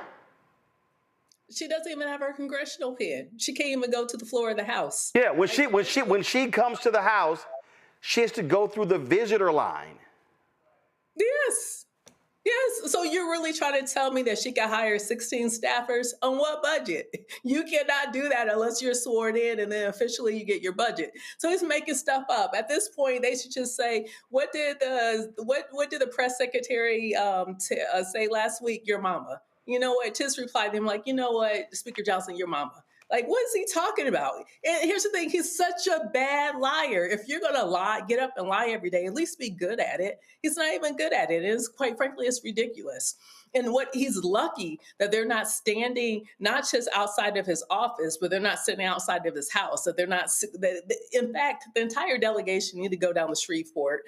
I know you talked about this, Roland, how they went to New Orleans. They should go to Shreveport instead. And they should just hold a daily press conference and talk about the Epstein files and talk about the insurance premiums that are going up because of Speaker Johnson. Make him deal with this local press. And that's all this is, Niambi. He does not want her sworn in because that's the 218th discharge vote on the Epstein files. Absolutely. And he's going to kick this can as far down the road as he can. But what Rebecca said was really important here.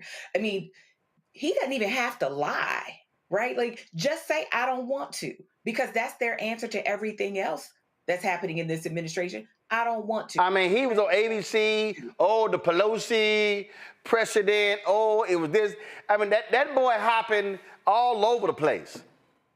And there's no need to lie. This has been an administration that has said we will flout every authority. We don't care about custom. We don't care about norms. We don't care about doing our jobs. We said no. And so, Mike Johnson sitting there saying she can do this work, which I believe would probably be illegal at this point without being sworn in, is nuts. But he knows that.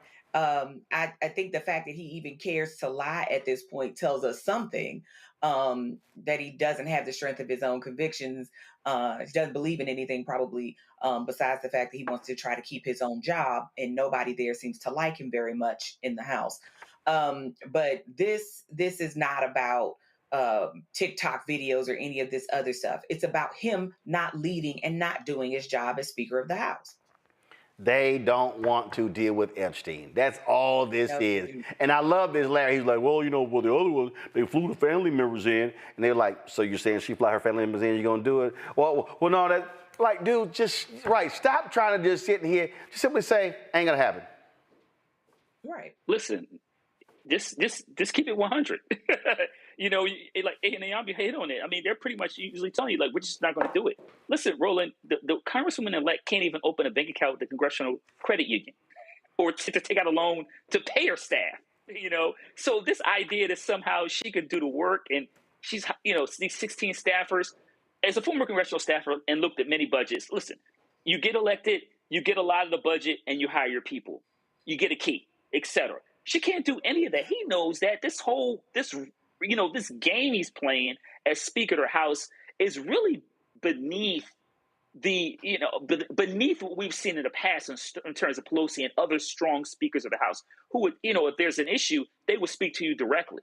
But he's weaseling around the issue instead of just being straightforward. And look, we talked about the Epstein file. That's because he's a weasel. That's a weasel's weasel.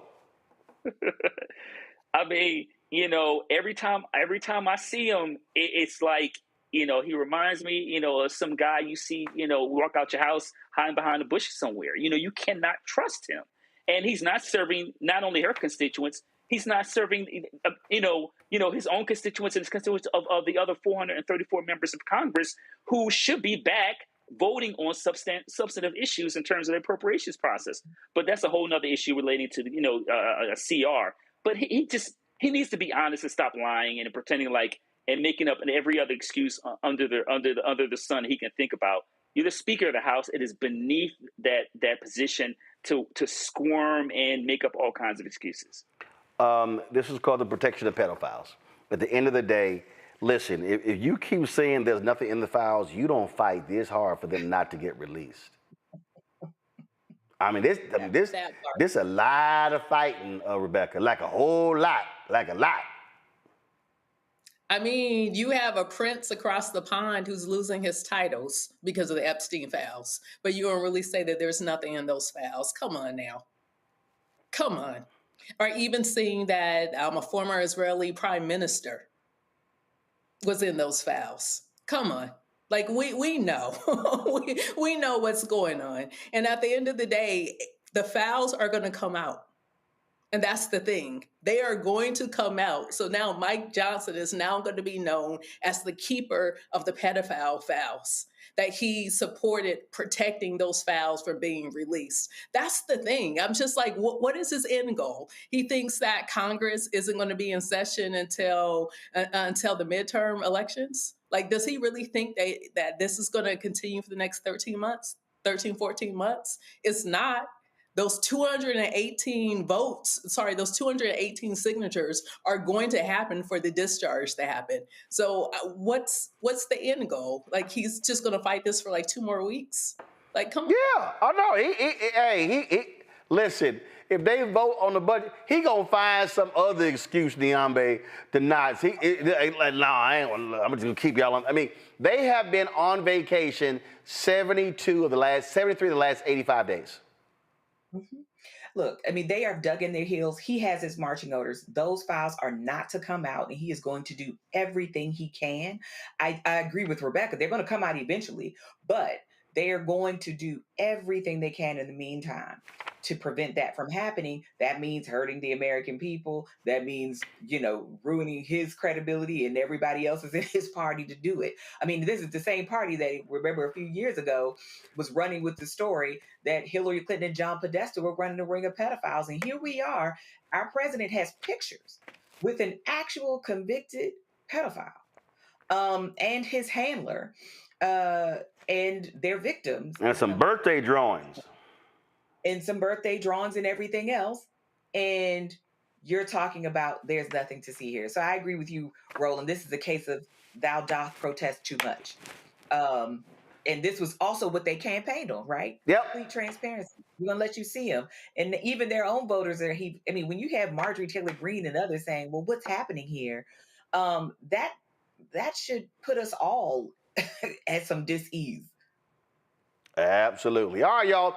Federal judge extended the block of the Trump administration's deployment of hundreds of National Guard troops into Chicago and across Illinois. The Justice Department told U.S. District Judge April Perry it agreed to the extension to facilitate the Supreme Court's review of the administration's appeal seeking to overturn the block. The decision stems from a lawsuit filed by the city of Chicago and the state of Illinois challenging the president's authority to deploy troops within the state.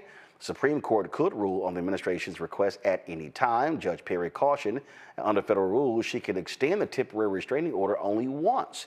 That means the court must soon decide whether to proceed with a preliminary injunction hearing, conduct a trial on the merits of the lawsuit, or convert the temporary restraining order into a preliminary injunction without a hearing. Don't be surprised if they'll just give Trump whatever he wants.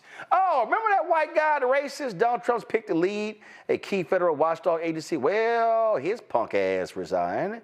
That's right. Paul Ingratiates has withdrawn his nomination to head the Office of Special Counsel after Politico revealed a series of racist text messages he sent to fellow Republicans. You know, a 30-year lawyer was facing backlash from Senate Democrats and Republicans, forcing him to drop out just one day before his confirmation hearing.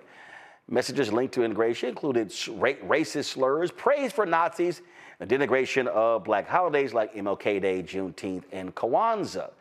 Senate Majority Leader John Thune and at least 3 other GOP senators said, yeah, no, I can't do this.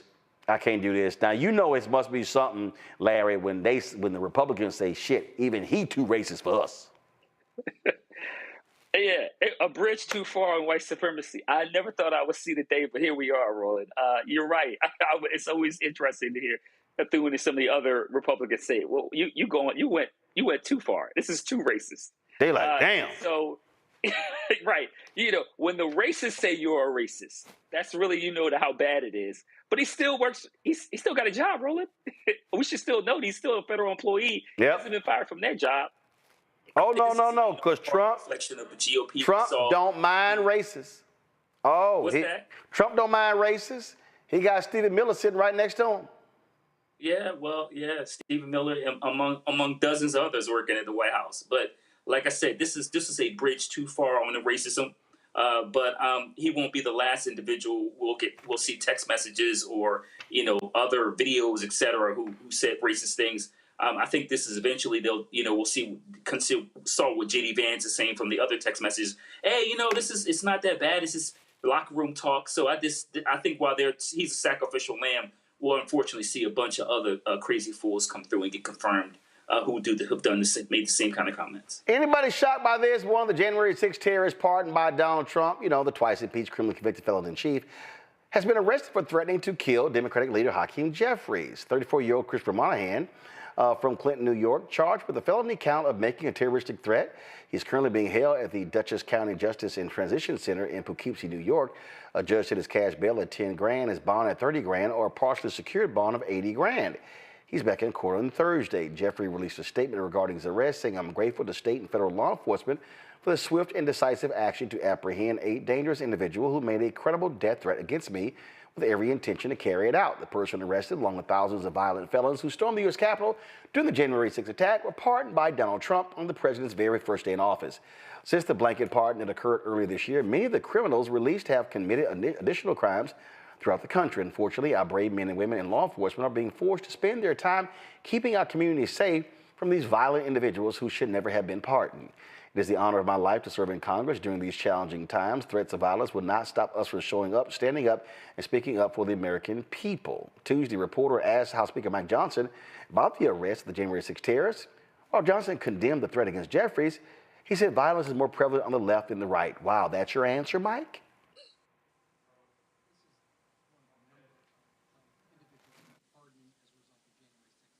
Who have been rearrested on various charges.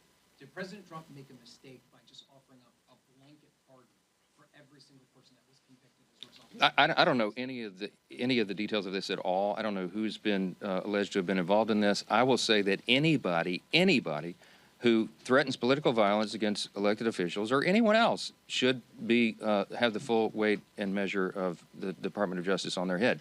I trust that will happen. I hope it will. We are intellectually consistent about that, obviously. I will tell you this. The violence on the left is far more prevalent than the violence on the right. Don't make me go through the list. You all know it. All of these Here we go. All right. That pivot. That was a quick pivot there, Diambe's like, can you stay on topic? And then we're being intellectually consistent. There is nothing intellectual consistent, Niambi, about these fools when it comes to violence. They let Trump pardon these people, and they said nothing.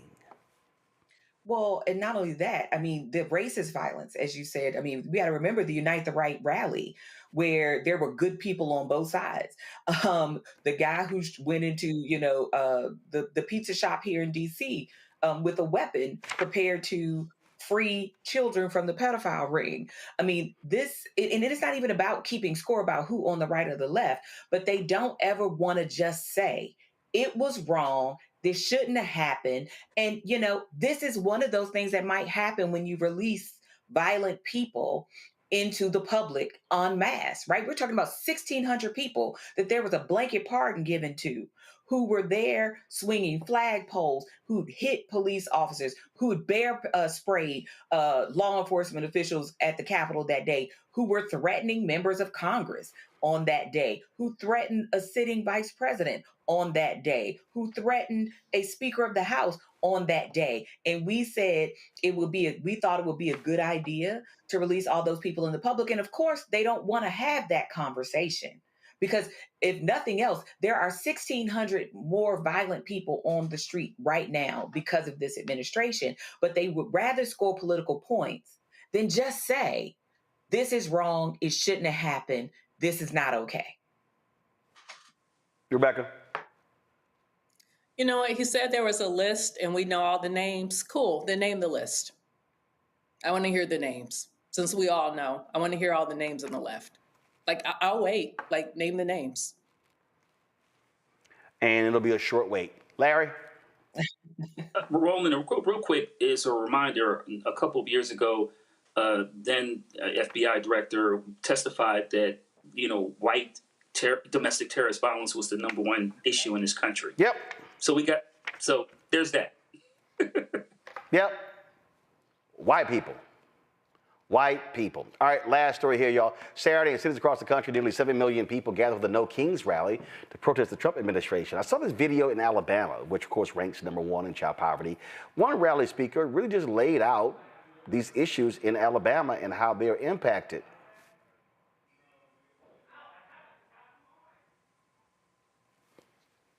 Use SNAP and WIC. That's almost 900,000 people. Alabama has a higher poverty rate than the national average. A third of Alabama counties are maternity care deserts. A third of Alabama counties don't have a pediatrician. Over 1 million people in Alabama rely on Medicaid. At least 300,000 people, maybe more, could gain access to health care if the state expanded Medicaid.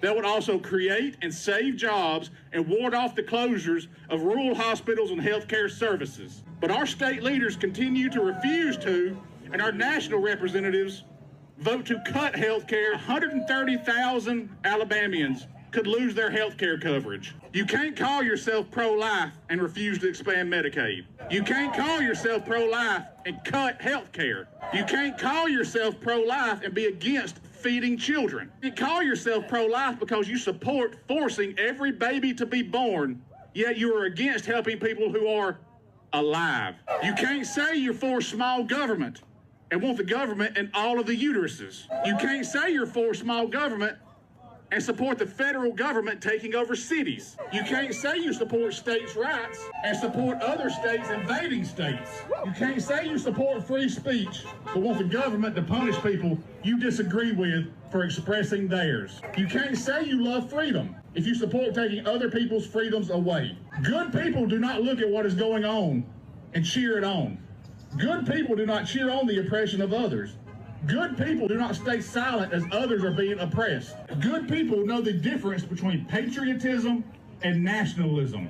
Good people don't see people who live differently, love differently, or think differently as the enemy. Good people do not demand obedience and call it freedom.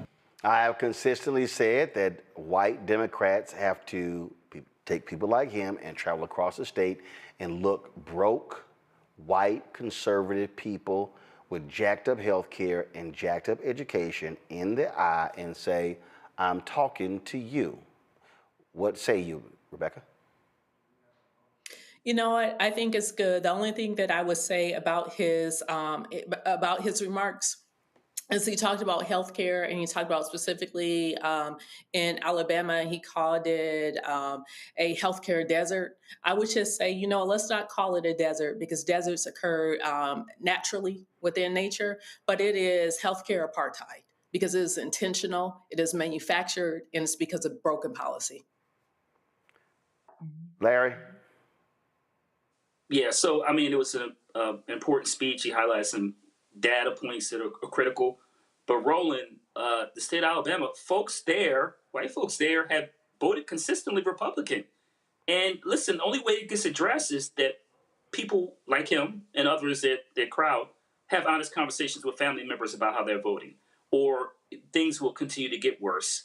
I think overall, we know from research, the really problem is this white identity, is that as long as people feel secure in whiteness is a racial hierarchy at the top of the pyramid, then they're willing to suffer. And I think until we address this issue, that is a specific issue, Roland, that states like Alabama will continue to struggle. Niambe?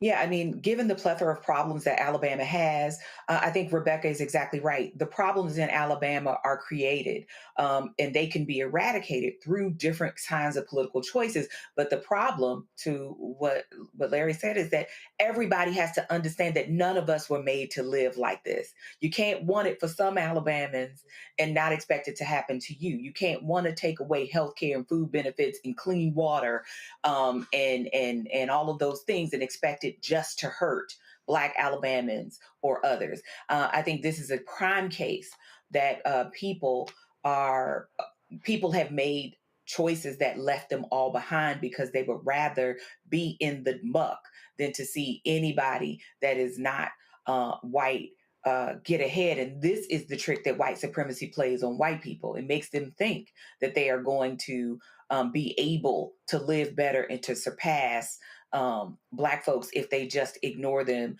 but not realizing they are hurting their own selves. I mean, Jonathan Metzl showed us, and every other bit of data has showed us that white people are faring poorly as well, but they just don't see what this man is seeing right now. So I agree that more efforts have to be made to sort of undermine the white supremacist logic at work here. Yep. Well, folks, that is it for us. So let me thank all three of y'all for being here. Niambe, Larry, and Rebecca, thank you so very much. Folks, we're going to continue to do what we do, putting the pressure on what's happening. Also, talking about these issues that really are critically important to our people. We center African Americans here. That's why your support is critically important. And so, our target goal is to raise $1 million by the end of the year in order to fund new shows, new initiatives, lots more coverage stuff. And so your support is critical to that. And again, what are we asking? If 20,000 of our fans, just 20,000, y'all, we do about 20 to 30 million views a month. We've got 5 million social media followers. If 20,000 people total give $50 each a year, that's $1 million right there. And so if you want to do so via Cash App, use the Stripe QR code. You see it bottom left-hand corner. You see it right here. That's for credit cards as well. PayPal is R. Martin Unfiltered. Venmo is RM Unfiltered. Zelle, Roland at RolandSMartin.com, Roland at RolandMartinUnfiltered.com. Checks and money order. Make it payable to Roland Martin Unfiltered, P.O. Box 57196, Washington, D.C. 20037-0196. Of course, download the Black Star Network app, Apple phone, Android phone, Apple TV, Android TV, Roku, Amazon Fire TV, Xbox One, Samsung Smart TV. Be sure to get a copy of my book, White Fear, How the Browning of America is Making White Folks Lose Their Minds, available at bookstores nationwide. Be sure that if you want to get our Roland Martin Unfiltered swag, that's our t-shirts, our hats, our mugs, all those things. Go to shopblackstarnetwork.com, shopblackstarnetwork.com.